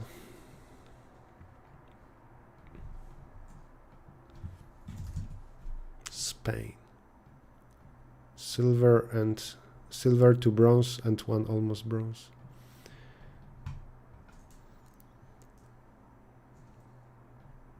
Yeah, advanced maths is useful. Math intuition is very important. Before I did competitive programming, I did years of math competitions in school. So like combinatorics, for example, but also general thinking, you know, so that you would understand, I know, DP easily. You could prove things, you know what is induction, a lot of things. Wonder if you can add some greedy values and then some filler values. But you can add exactly k-1 elements. If you could use a little bit more than that, I would aim at cheating, basically. Right? So in this task, partition, I think that if this was slightly higher, you have k buckets. If you can do, let's say, k plus 5 new elements, then I would cheat with the top 5 big elements. I would maybe try to encode information inside of those so that we would know what greedy strategy to apply. But k-1 means that we have just exactly enough to at the end even out the sums. And because of that, it's hard for me to start.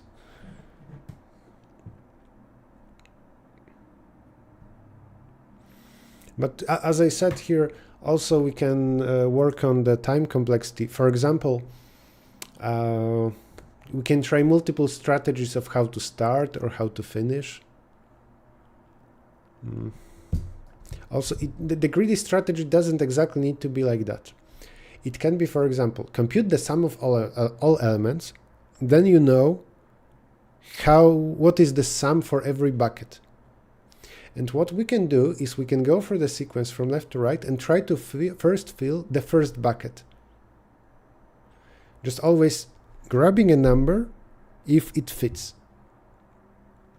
That's a different greedy strategy. Also, we can, it will basically eat a prefix of elements, of big elements, and then often just one extra element would be enough. If such element doesn't exist, then the small ones you would use.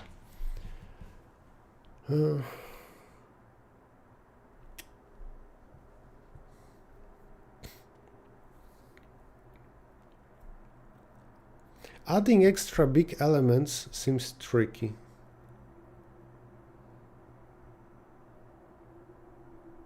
Oh, you know what would be funny here? If limits for m would be different. Imagine that you are given those values here, let's say 60, 50, 50, 49. You need to split them into, let's say, 5 buckets. If m was bigger, what you could do is you can sum this up. So 99 plus 90 plus 85, 70, 60, 50, 49.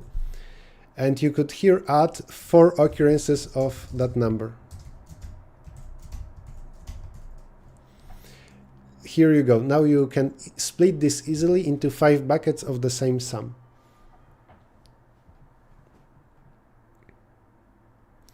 Also, this task reminds me of my own problem from multiple years ago. It's called Parade, where you are given n up to, I think, n equals 300,000 points. and you need to choose k equals to, I think, 500 points among them. Run perfect TSP on them, on k chosen points. You need to choose such 500 points that you can optimally find the path or cycle through them. I think it was cycle. You can, I'm very proud of that task.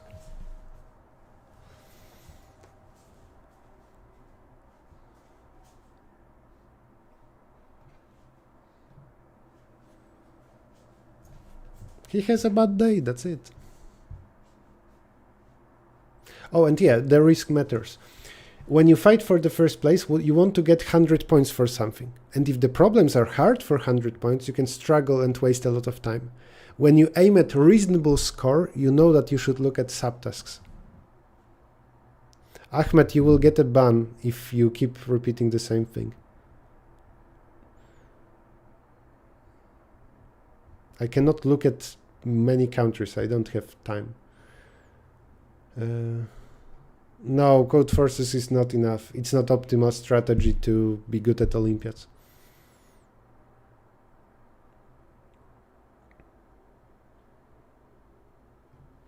I don't think that grinding only code forces is important,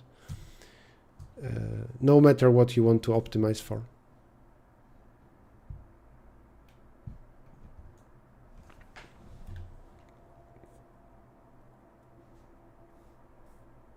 Hi.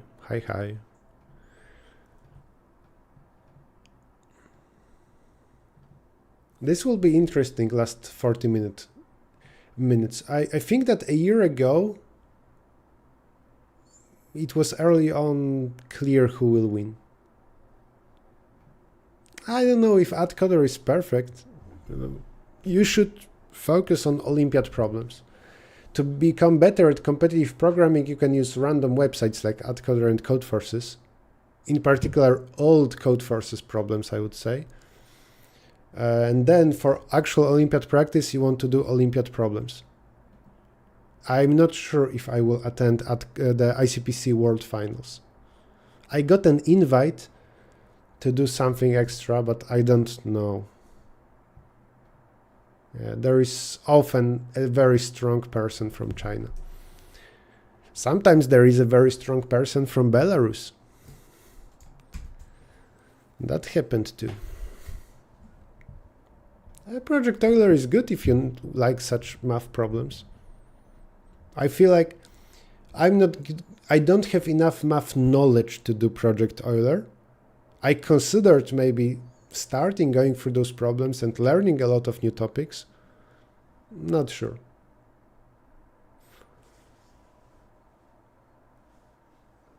Oh, he was the year before. Okay.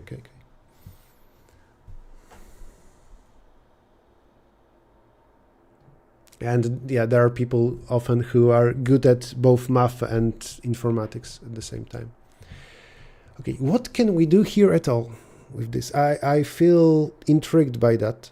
So this is the kind of problem where often after such a contest, I would actually not to look at editorial for a long time because it seems solvable. Like how can, let's move this here.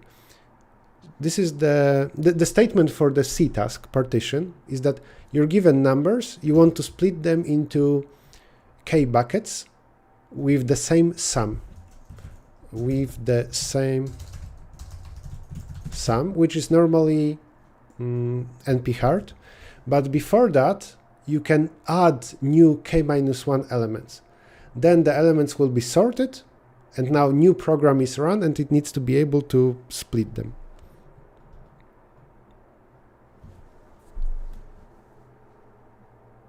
I think it's my favorite problem in terms of what I think after reading the statement. Favorite problem from this IOI. Okay, Ahmed, you get a ban. But here you go. I will display your message.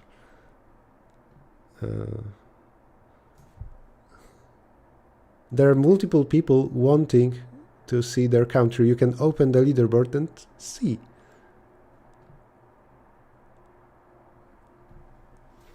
Here you go. Yeah, new code forces questions are very much ad hoc. I don't know. Analyze this process of swapping two elements in a sequence. It's natural if you want unusual problems, you don't want to repeat topics. I think for practice, especially for practice towards Olympiad, you should prefer old code forces problems over new ones. I don't know.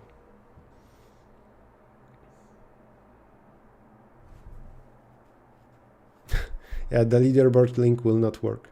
Sorry. But you can. Here you go. I don't know. I'm sure that someday I want to do a code forces round. Not sure when. Arthur going towards top 5?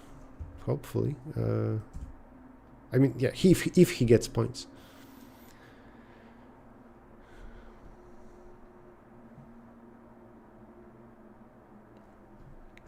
Okay, what can you do?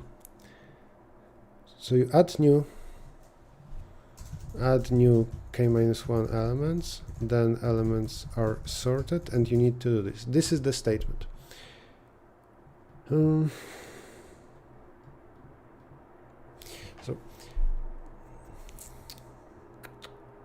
something like meet in the middle, sometimes it's useful for knapsack. Trying different things. Starting randomized.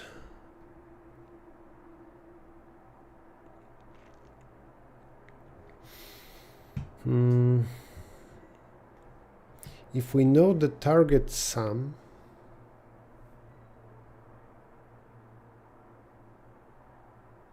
let's say that I want to add the new elements, and there will be exactly k-1 of them. Usually there will be exactly that many, I think. Let's say that I magically know the final sum. So I also know sum divided by k. I know the sum of a single thing. Then what I could do is at such first value, the biggest value, but I might have no flexibility in choosing the biggest value.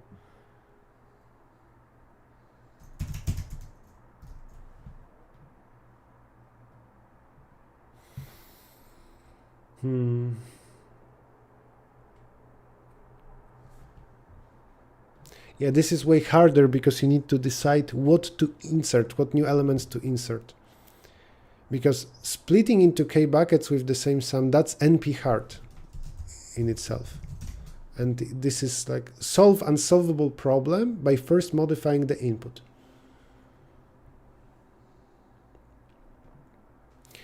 I think, yes, there is correlation. I think developing strong AI, the research around AI also uses a lot of math. It makes sense. Also, there is a lot of money in AI. So if you're good at something, algorithm or coding related, you want to go there. Yeah, there is correlation.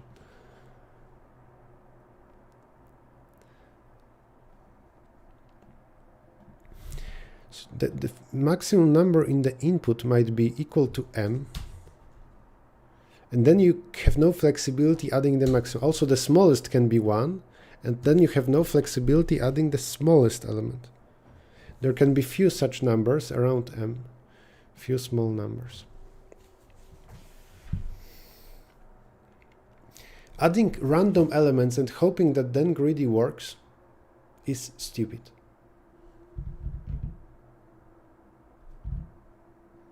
So it's not that my opponent will think what special elements I chose. Damn it. This is so interesting, this task. For small k, I'm sure that there can be a lot of ideas. The second player, second program can iterate what is inserted as new elements. Well, n is huge, right? Yeah. Well, I'm sure that it can be done, but I don't want to solve k equals 2. I want to solve the full thing. For big number of buckets, it doesn't make sense, right? Because it will be off in most buckets. I think that if M is huge, sorry, here maybe, if M is huge, if K is huge, like let's say 1000, then you have, you have 10 to the power what, minus 9, minus huge, well, so thousands, I think. You have a very small probability. So like this is your probability of success.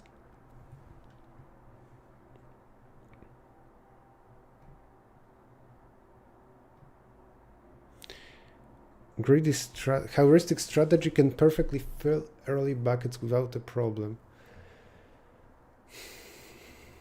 I don't know. My intuition tells me that nothing like that makes sense. And in the end, you can be stuck still with most of the buckets.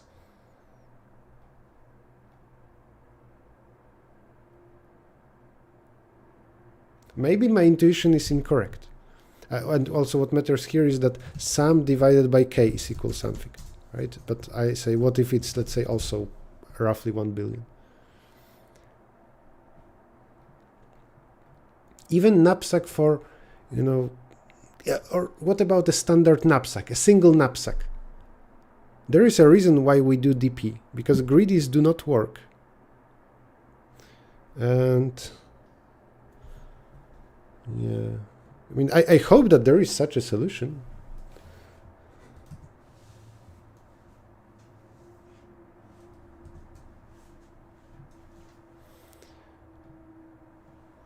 So what has just changed?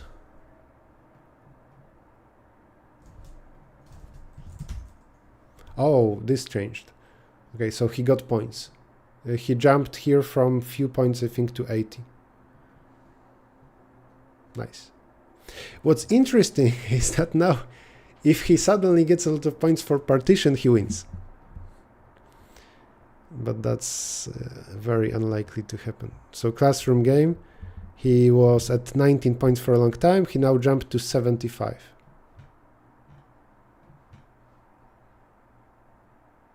And in partition, he tried something more. He was at 11 at 240, then he tried something more. That being said, you can have incorrect ideas here.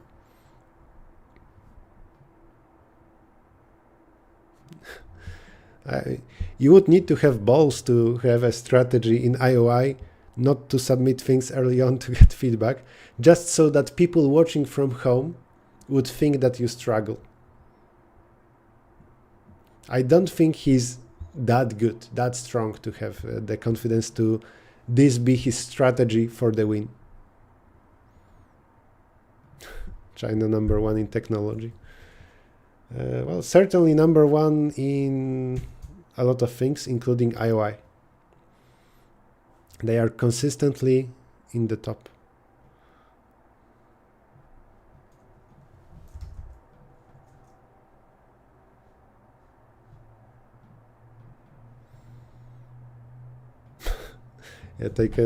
I think that there is a Codeforces blog with what you can do. Codeforces, what can you do after all kill in IOI? I don't remember if this is the blog I'm talking about. Yes, it's a blog from 6 years ago with suggestions of what you can do after you solve everything. And there are examples of people who achieved that.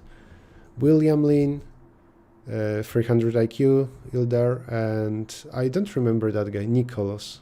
At what year did he participate? What you can do is build in software on your computer, Minesweeper, and stuff like that. You can create software like Minesweeper. You can entertain yourself using other contestants.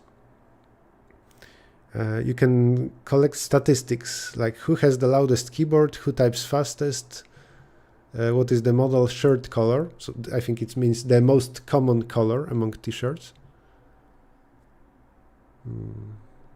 Implement your solutions again in other languages.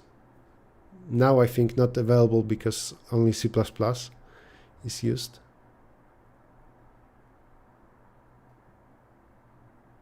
Oh, I have a comment. What did I say 6 years ago? This is a typo. What's going on? Leave, grab your phone to get the internet access, find every other contestant in Code Forces and send them GG in priv. I want to fix the typo. Grab. Nice. Did I upvote myself or is it automatic? I don't really have great memory. I wonder if after years I found that comment, it made me laugh. I upvoted, then I forgot, and now the same thing happens. Yeah, exactly. Very good comment. Oh, Kostka made fun of my graph typo. I think that it would be really powerful move to do that.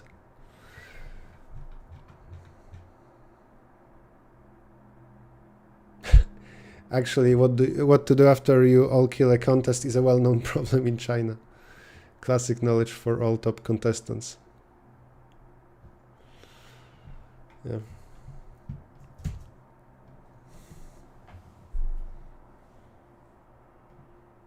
Yes, 100 is a perfect score. For every problem you can get at most 100 points. I mean, very good, that Kostka. Actually, where is his comment? Oh, can I change? No, I cannot downvote after upvoting at some point.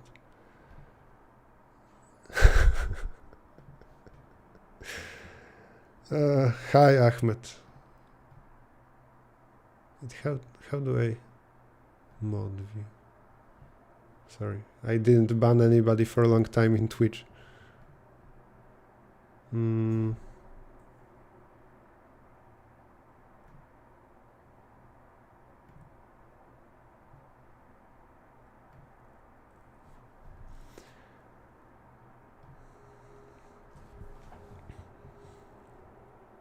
Those countries in some order are Russia, Israel, Belarus, and somebody else. Turkmenistan, yeah. I don't know. Waste of time. Okay, so do we have any ideas for this? I wonder if I want to ask ChatGPT about a solution. It's the kind of problem that I think after you solve it, actually, can I get a hint? Let me check if do I want to ask for a hint? Well, so first I will download the statement, or maybe it will not be able to solve. Partition this, download. Okay, include here. Give me a hint for the full solution for this competitive programming problem. Okay, it's thinking. Ooh, some new points for Kevin. What did he do?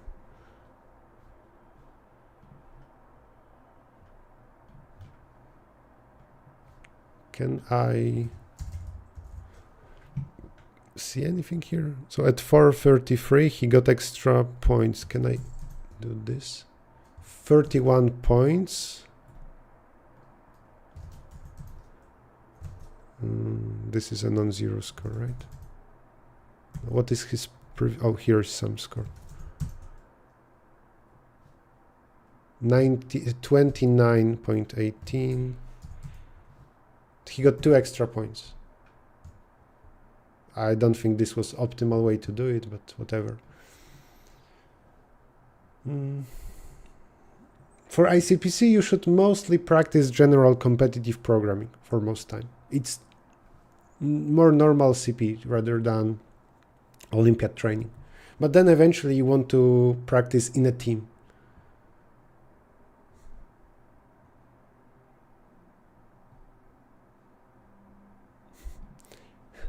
What do you think? What do you mean why? And still? Do you have any ideas why maybe Russia was banned a couple of years ago.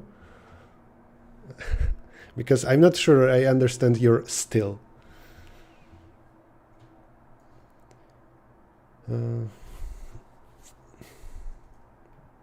Could you please show the statement again? There is link in YouTube description for the statement.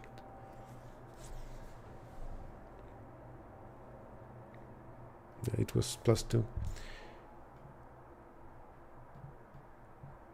ChatGPT after 50 seconds told me, here's a fairly strong hint.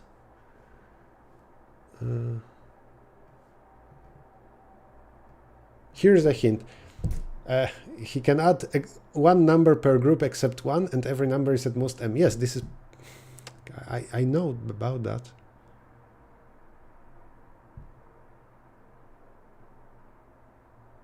Yes, that's easy.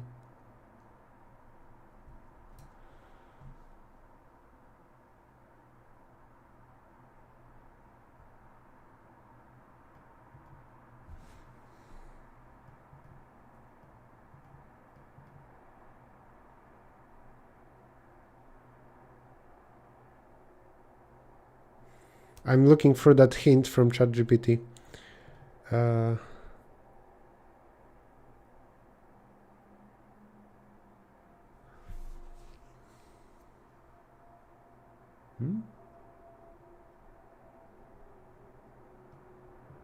Okay, I got, I think, a useful hint. IOI 100 on magic. Nice.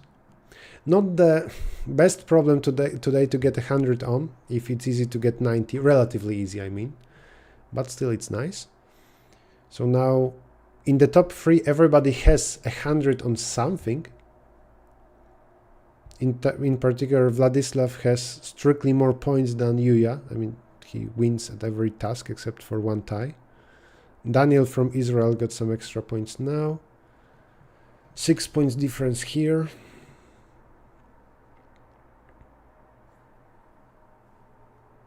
The fact that Yuya now finished the magic for 100 actually is not good for his chances of winning. Because, yeah, that's now what? He has 15 minutes to suddenly get 20 points. That will likely not happen. I don't know if I said that about him, but if he knew the leaderboard, he should have worked on, I think, partition.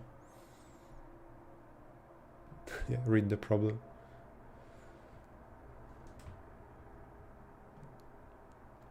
Oh, I mean, so regarding that, your question maybe should be what changed so that they would go back to those other Olympiads?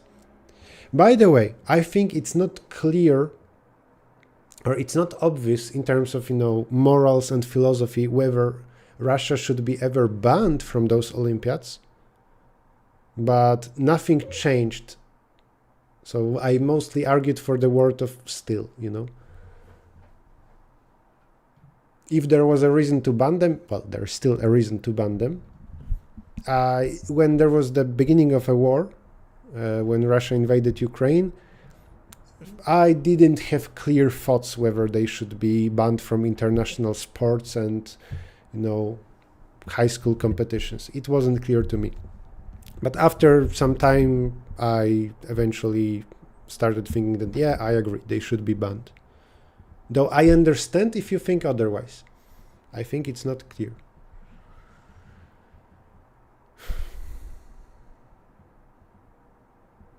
Yeah, so sure, I agree, but I will not go more into that thing.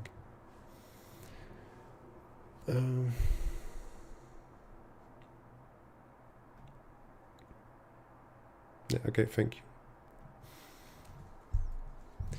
And now, regarding the hint from ChatGPT, it mostly boils down to look at ranges in sorted order. For example, I think even the sample test has something like this. And they are saying that if we split it like so, then we can choose 1 plus 5 plus 9, and so on. So I think that, let's see, 1 plus this element plus this element plus this element are good.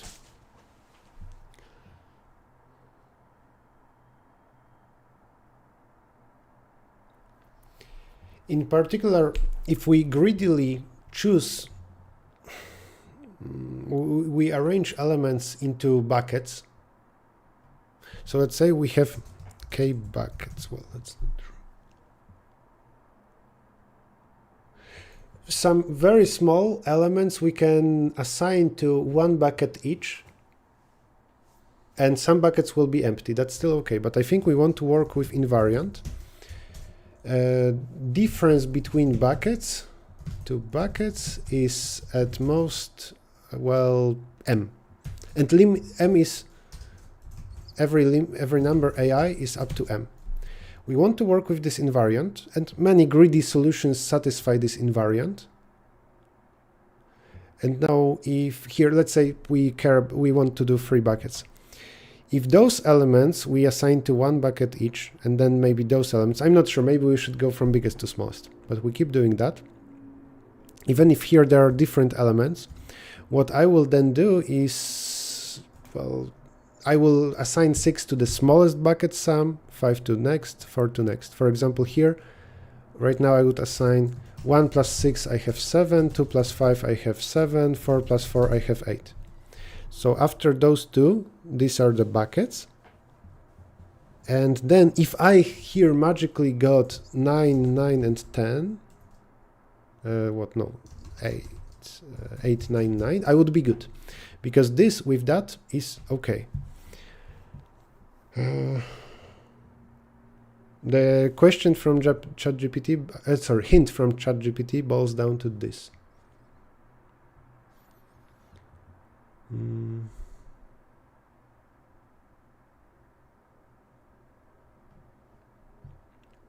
I don't know. I think that now we have short time when it makes sense to do contests where a competitive programmer can do some work and benefit from being good at CP, plus can use AI.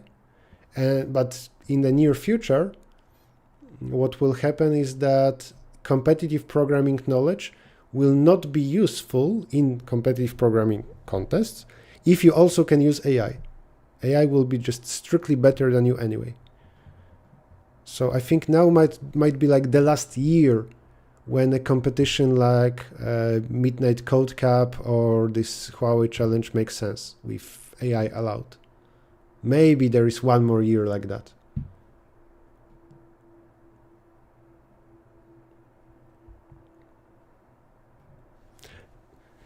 I think that I might be a person where there is so many hours online of me solving problems, also problems that I couldn't do at first, that you really can analyze that a lot.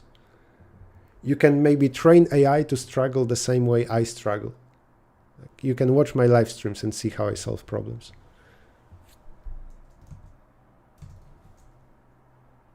Ten minutes left.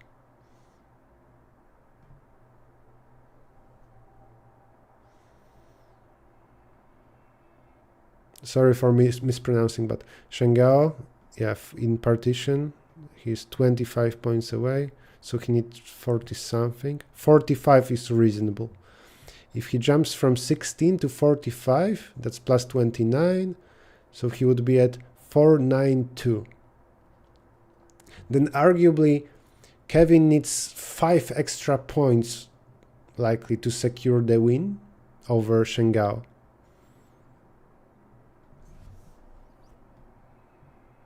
IOI with plus 12 will not win. Ooh, what happened? He jumped to 26. He was... no. Wait, what changed? What changed? Yeah, he was at 15 or something, right?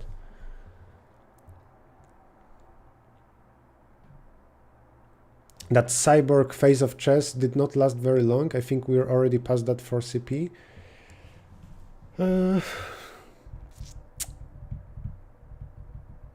You think so?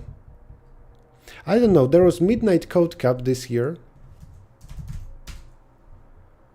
And I'm not aware of anybody who is very weak and advanced to the finals.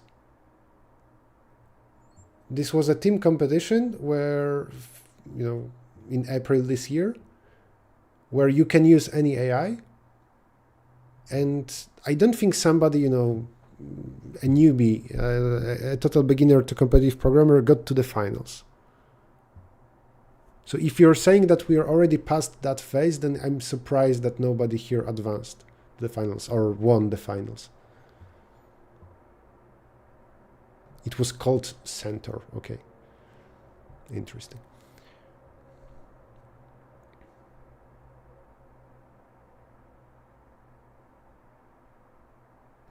In contests where actually there are big prizes and you can advance to the finals, you're required to record everything.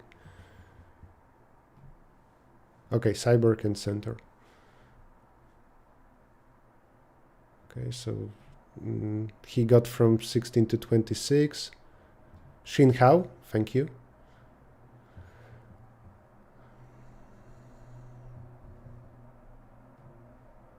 I'm guessing that yes, it happened. We will stop using computers? I don't think so. In a few years? No, come on. Even if AI really becomes superior literally tomorrow and does everything perfectly, then I don't see how it translates to us not owning computers.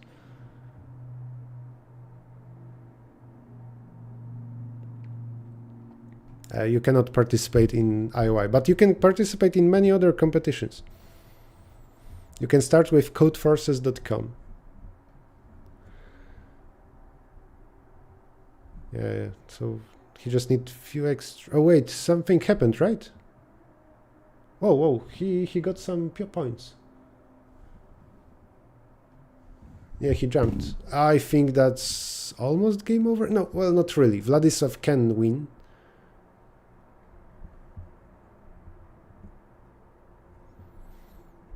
Arthur 6th place, nice. I think that Kevin will win. First day he was 1, 2, 3, 4, 5, 6. I can't count. 7th. Okay, there are just a few minutes left. I don't have time to solve this task, the partition. I think I will try to absolve that without any other, full solution editorial and stuff like that. We have a hint. I hope it's correct. That now we should just look and modify elements at proper positions and then see what happens with this invariant. And it's not that we just modify the last bucket, I think, because we might be blocked from doing something reasonable there. Okay, so no more talking about partition. Where is it here? Okay, just this matters.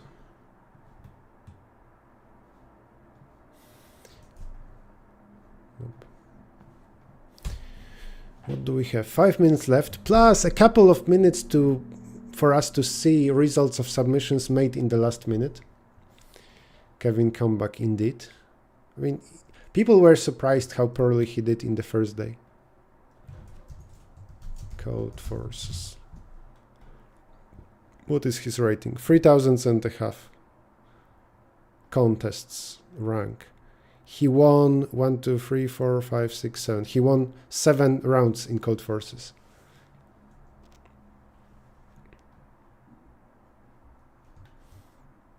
Compare that to myself. I won.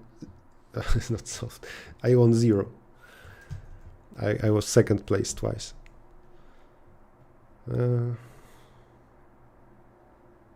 Right now we have China, Russia, China, Japan, and Kazakhstan. That's a strong performance from Maxim. Yeah, ChatGPT hint was to look at ranges of in sorted order, to maybe for every bucket take one element from each range and to keep the invariant. I agree, he underperformed. What? No, I sorted his performance by rank. Yeah.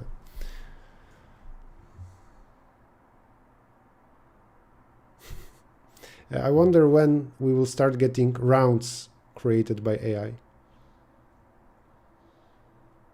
Actually, it's sad to think about that. Like, can I now make a reasonable Codeforces round by just asking AI for some ideas for problems? I think we are at that point, right?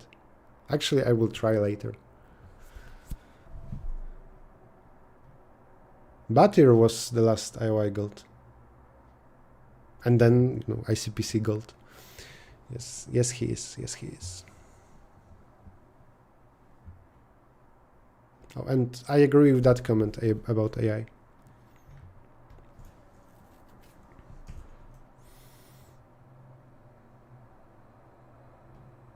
But there is huge difference between being written entirely by AI and ideas coming entirely from AI. I will take a risk saying the following. If I'm quite experienced already as contest organizer and author, then I think I can now create a competition like Codeforces Division 1 round and have all the ideas created not by me, by AI. And it will be a good quality contest. I don't know about that, not anymore.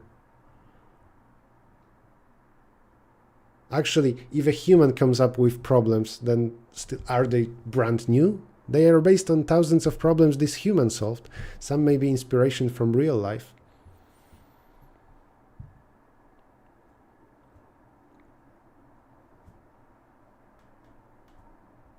I disagree. I think it could come up with that.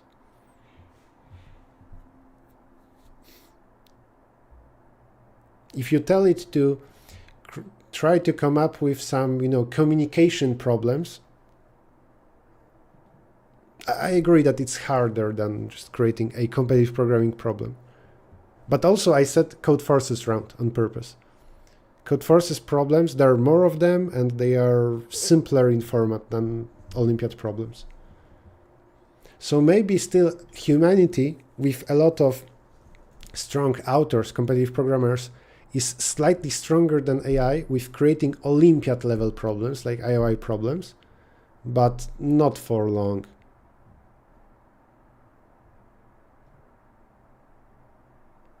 And I think that the advancement is so much that even at Coder Grand Contest, hardest problems are possible. If AI can solve those hardest problems, then also it should be able to try multiple ideas. For each of them, try to solve it, see if the solution is complicated enough, and here you go, it's a hard problem. Okay, last 30 seconds. Around 33 people get gold, around top 100 minus EPS gets silver, and around 200 minus EPS get a bronze. 10 seconds left. And then still we will see some updates. 5, 4, 3, 2, 1. IOI is over. It seems right now that Kevin won, though we need to wait maybe 2 minutes for updates. Also, I will stop refreshing this website because it can die. I will make a second instance. So we have Kevin, the, I think, strongest in terms of Codeforces rating, indeed, in the first place. Vladislav with very good second day performance. So Vladislav was 6th on day 1 and 2nd in day 2. Then we have China, Japan, and surprisingly Kazakhstan. Poland has 2 gold medals. That's great. Sadly, only 3 medals in total. 2 golds, 1 silver. I think that's great. Let's go United. UK, 3 silvers and bronze. US, 2 golds, 2 silvers. Strong US performance this year, unlike the previous year. China, 4 gold medals. No, 3 golds, 1 silver. What a disappointment to get a silver. I never even got to IOI. I don't have any IOI medal.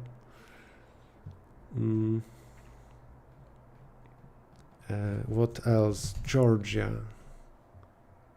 Not that great. I guess silver and bronze. India. A silver. He was at gold level performance yesterday. Today not that much. Samik with silver. Avian with bronze. Indonesia. A bronze? Multiple bronzes?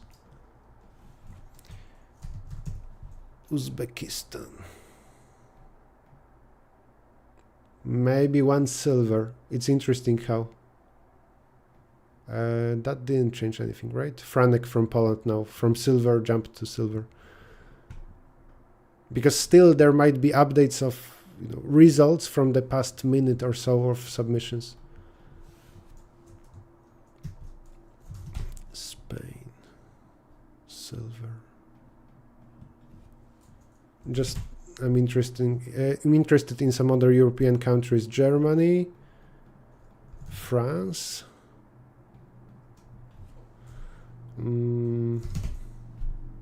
Ireland.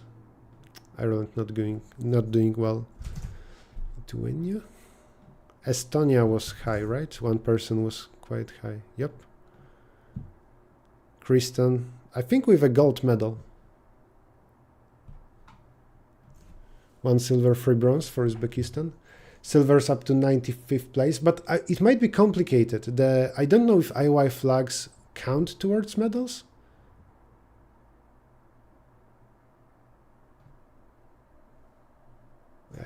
I don't know the exact cutoffs. Congrats to Syria then. Kazakhstan. Whoa. Kazakhstan strong.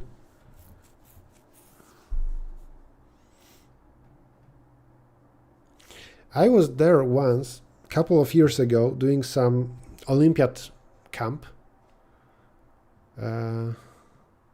But I think it was so many years ago that maybe none of students back then participate still, though I wonder. As I said already during this stream, I don't really have a great memory, also for names. So I wonder, Maxim, if I ever met those guys in person. Because I once went to Kazakhstan to teach.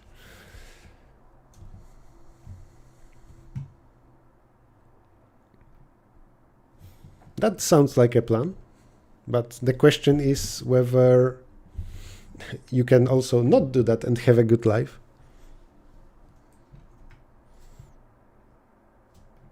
Hong Kong.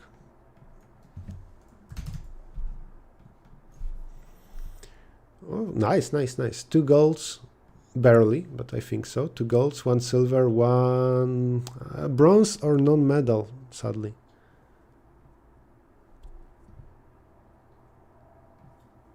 Nice, congrats. IOI flag user gets medals, not country. Okay, so they should be counted normally, right? Israel. Oh, right, IOI flag, never mind.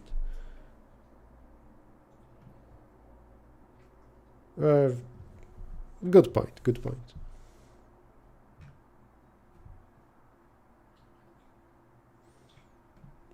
Kazakhstan doing a lot of initiative.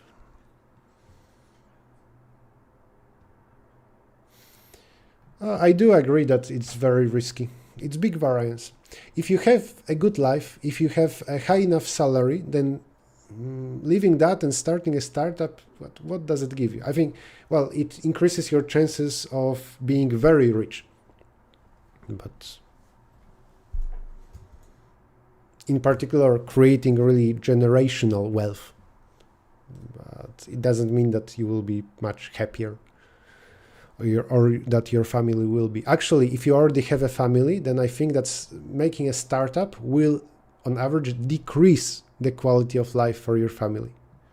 For example, it's a risk, it's stress, it's a lot of time spent with the startup, not with the family.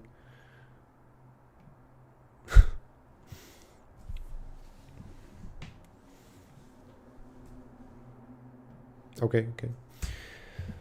Right, so we have, I think, final results. Then there might be some disqualifications and so on. So still, maybe things will change at the top. Huge commitment indeed. And yeah, tech salaries. The tech in general was a nice way to earn a lot and retire early. And also a big part of your salary in the past years was from stock. So there was base salary, but then the big companies grew so much that you were multi-millionaire because of the other part, not because of the salary that you get to your bank account every year. And now it might change completely. So it's not anymore true that now you should go into tech and it's a low risk way to retire early. But yes, historically it was good strategy in life. I don't think that this is true. That most of red coders avoid working for big tech companies. I think there are many examples of that happening, but still many work for big tech companies.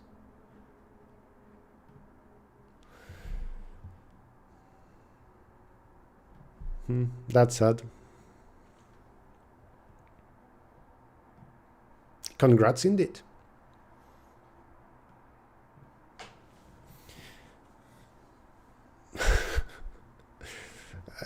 I think that many physical jobs are safer. I don't know how that industry is doing, but I don't think AI will change a lot in ballet dancing. What are the top 3 countries? Yeah, let's verify who we think won in terms of countries. So China likely is top 1 in whatever metric you want to measure. And then what? I'm trying to look at the flags.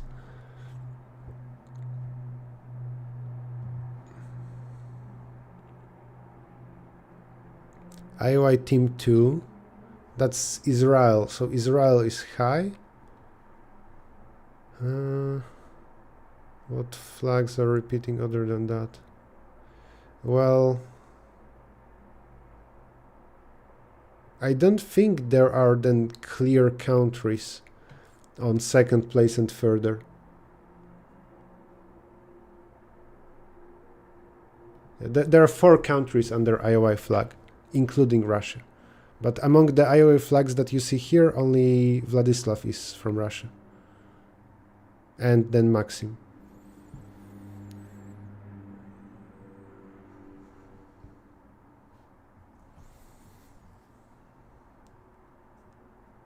Kevin is this guy.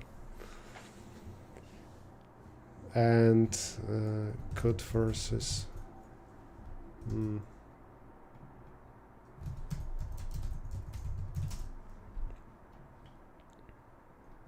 That's his Codeforces account. So huge congrats, first of all, to him for winning IOI 2026 and for being just extremely, extremely strong.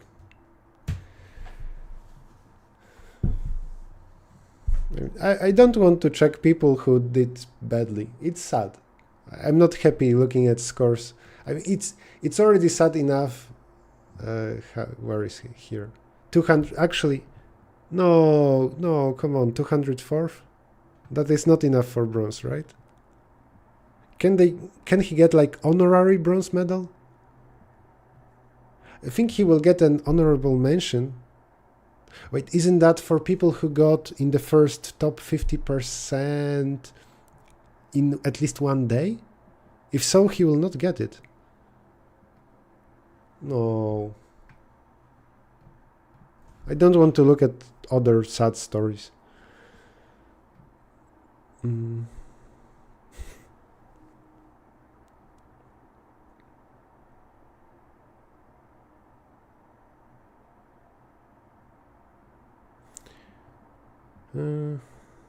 Yeah, I agree. I will sign.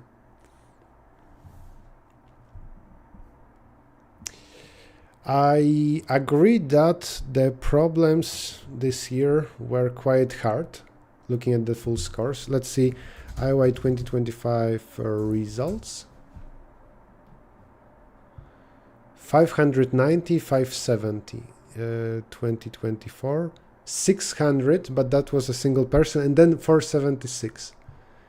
You can argue that problems are hard. Maybe looking at the first place is not best because there's big variance there. It depends on just one person, maybe. So let's look at top 10. 400 points, 420, 500,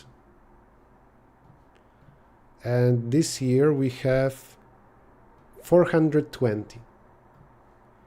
That means it's the past, the previous year, 1 year ago, was easier indeed. And then the previous few years, well, it depends. Half the years are that hard. I don't want to go too far away. But it's not really that much of an outlier this year.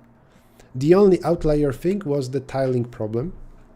And then you can argue that it means that the other problems were actually way harder. In particular, I think the classroom game was the hardest problem in terms of getting 100 points. Nobody got it. But otherwise, people got 100 for each task. So problems were not, there wasn't any killer problem where people really, really would struggle. In particular here, many people got 80 points, so it's not a reason to explain that they didn't get close to 600. But in total, especially the second day, is hard. 205 points here, 180, yeah. And if you look at the average score of medalists, that's decreased a lot by the fact that in partition, 45 and less was possible, but above that, very hard.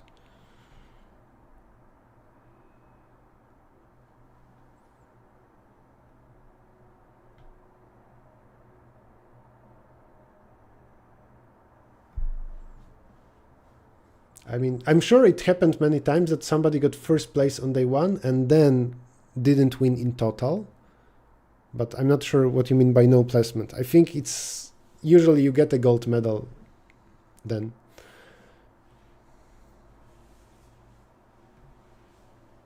Yep, no one above 500, but that's also more random. If you look at top 10th rank, or sorry, not rank, the points, that's more regular, less dependent on variance. Versus the first place, basically you're asking how the best person performed. So if maybe Kevin had a better day on day one, maybe he would get 570 total. Especially because on day one, both of those problems were solvable. So looking at first place score, we see then how well one strong person performed, not really how hard the problems were. But also, of course, the difficulty of the problem set is crazy important. Oh, and obviously, when I said that some result is sad, first of all, still, everybody here, including people with 0 points, including people with 0.4 points, they did better in IOI than I did, because I didn't ever qualify to IOI. And I'm thinking about myself as quite strong in competitive programming, even back then. So actually, all IOI participants have a great experience of going somewhere abroad, meeting new people. Sometimes those friendships will last for years. And ever when they go to now they go to university maybe, but they apply for jobs, they can say that they were IOI finalists, IOI participants. That's already great. Even if you didn't get a bronze medal, I like hear people with, let's say, 100 something points. This is level above more than 99% of programmers in terms of algorithmic skills. I'm not sure about 99, but more than easily you are among the top of programmers in terms of your algorithms knowledge. You think that an average programmer would get 100 points for tiling? Like, they don't have experience in something like this. So yeah, it's great achievement to get to IOI. It's great achievement to get some points there and to get a medal, to get close to a medal, all of that. Huge congrats. So yeah, good point, Lydia, about that achievement thing. In particular, sometimes I might comment something that I guess I compare some results to what could have been, right? And when we say, for example, that Kevin underperformed on day one, he was what, 10th best in the world, 7th best in the world, and that's his underperformance. It's crazy to say. When somebody gets a bronze medal and maybe he expected a silver, sure, that person might be sad, but it's a great achievement.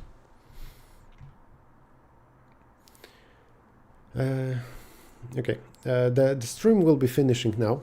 Thank you everybody for attending. The stream was sponsored by Harborspace. You can see the logo above me. And this Saturday, registration will start for the free Olympiad classes that I will teach weekly through at least the next semester, so the next months until the end of the year.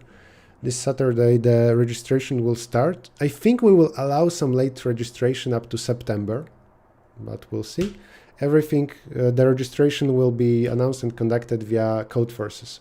I know that I've said already 2 days ago that the blog will appear. It's not there yet, sorry. But I think this weekend there will be the first open class on, let's say, YouTube, and then others will be in a closed group, Discord plus Zoom, at 2 difficulty levels. So if you're still in high school or below, if you're eligible for IOI, I think it will be a great place to learn, especially if you're not in a, like, I don't know, school or city where there are regular classes. I think that also a lot of difference that we see here is not the difference of talent or potential between people. It's a difference of opportunities. Like I am from Poland. I live here, and I'm aware that those results here are not just luck and not just talent, but also the fact that we have a lot of strong schools, teachers, and classes. And if you're from a country where there isn't that big community of competitive programming, then I think learning online is very important. So I invite you then to join my classes. So yeah, registration starts this Saturday. Why OpenAI is sponsoring the event? Because they want to convey that they are good. OpenAI, ChatGPT is, I think, the strongest AI in competitive programming problem solving. So I would also, if I was them, I would also throw some money at competition like IOI and ICPC. And whether they are taking data, I don't know. I don't think it's crucial, this compared to websites like EdCoder and Codeforces. Like, this is what they will get a few thousand submissions, maybe to quite hard problems, but Codeforces and EdCoder platforms are more important for them, I'm sure. No, I did not. I didn't teach any current IOI participants from Poland, unless maybe you count YouTube videos. I did coach IOI participants from Poland in the past, and one guy got a gold. High school students and below, yes. So you need to still be eligible for IOI. And yes, I think another thing, another reason for many companies to sponsor competitions like IOI and ICPC, that's also true for many companies you see here like Huawei, is that they want to then hire the talent.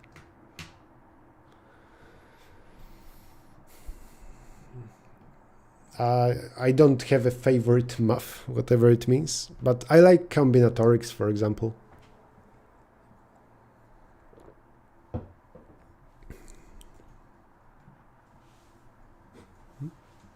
It's better than what? Anyway, all right, the stream is ending. Big thanks to Harbor Space for sponsoring my streams. This one, so IOI commentary, but also many streams in the future. The registration will be open on Codeforces for that free class.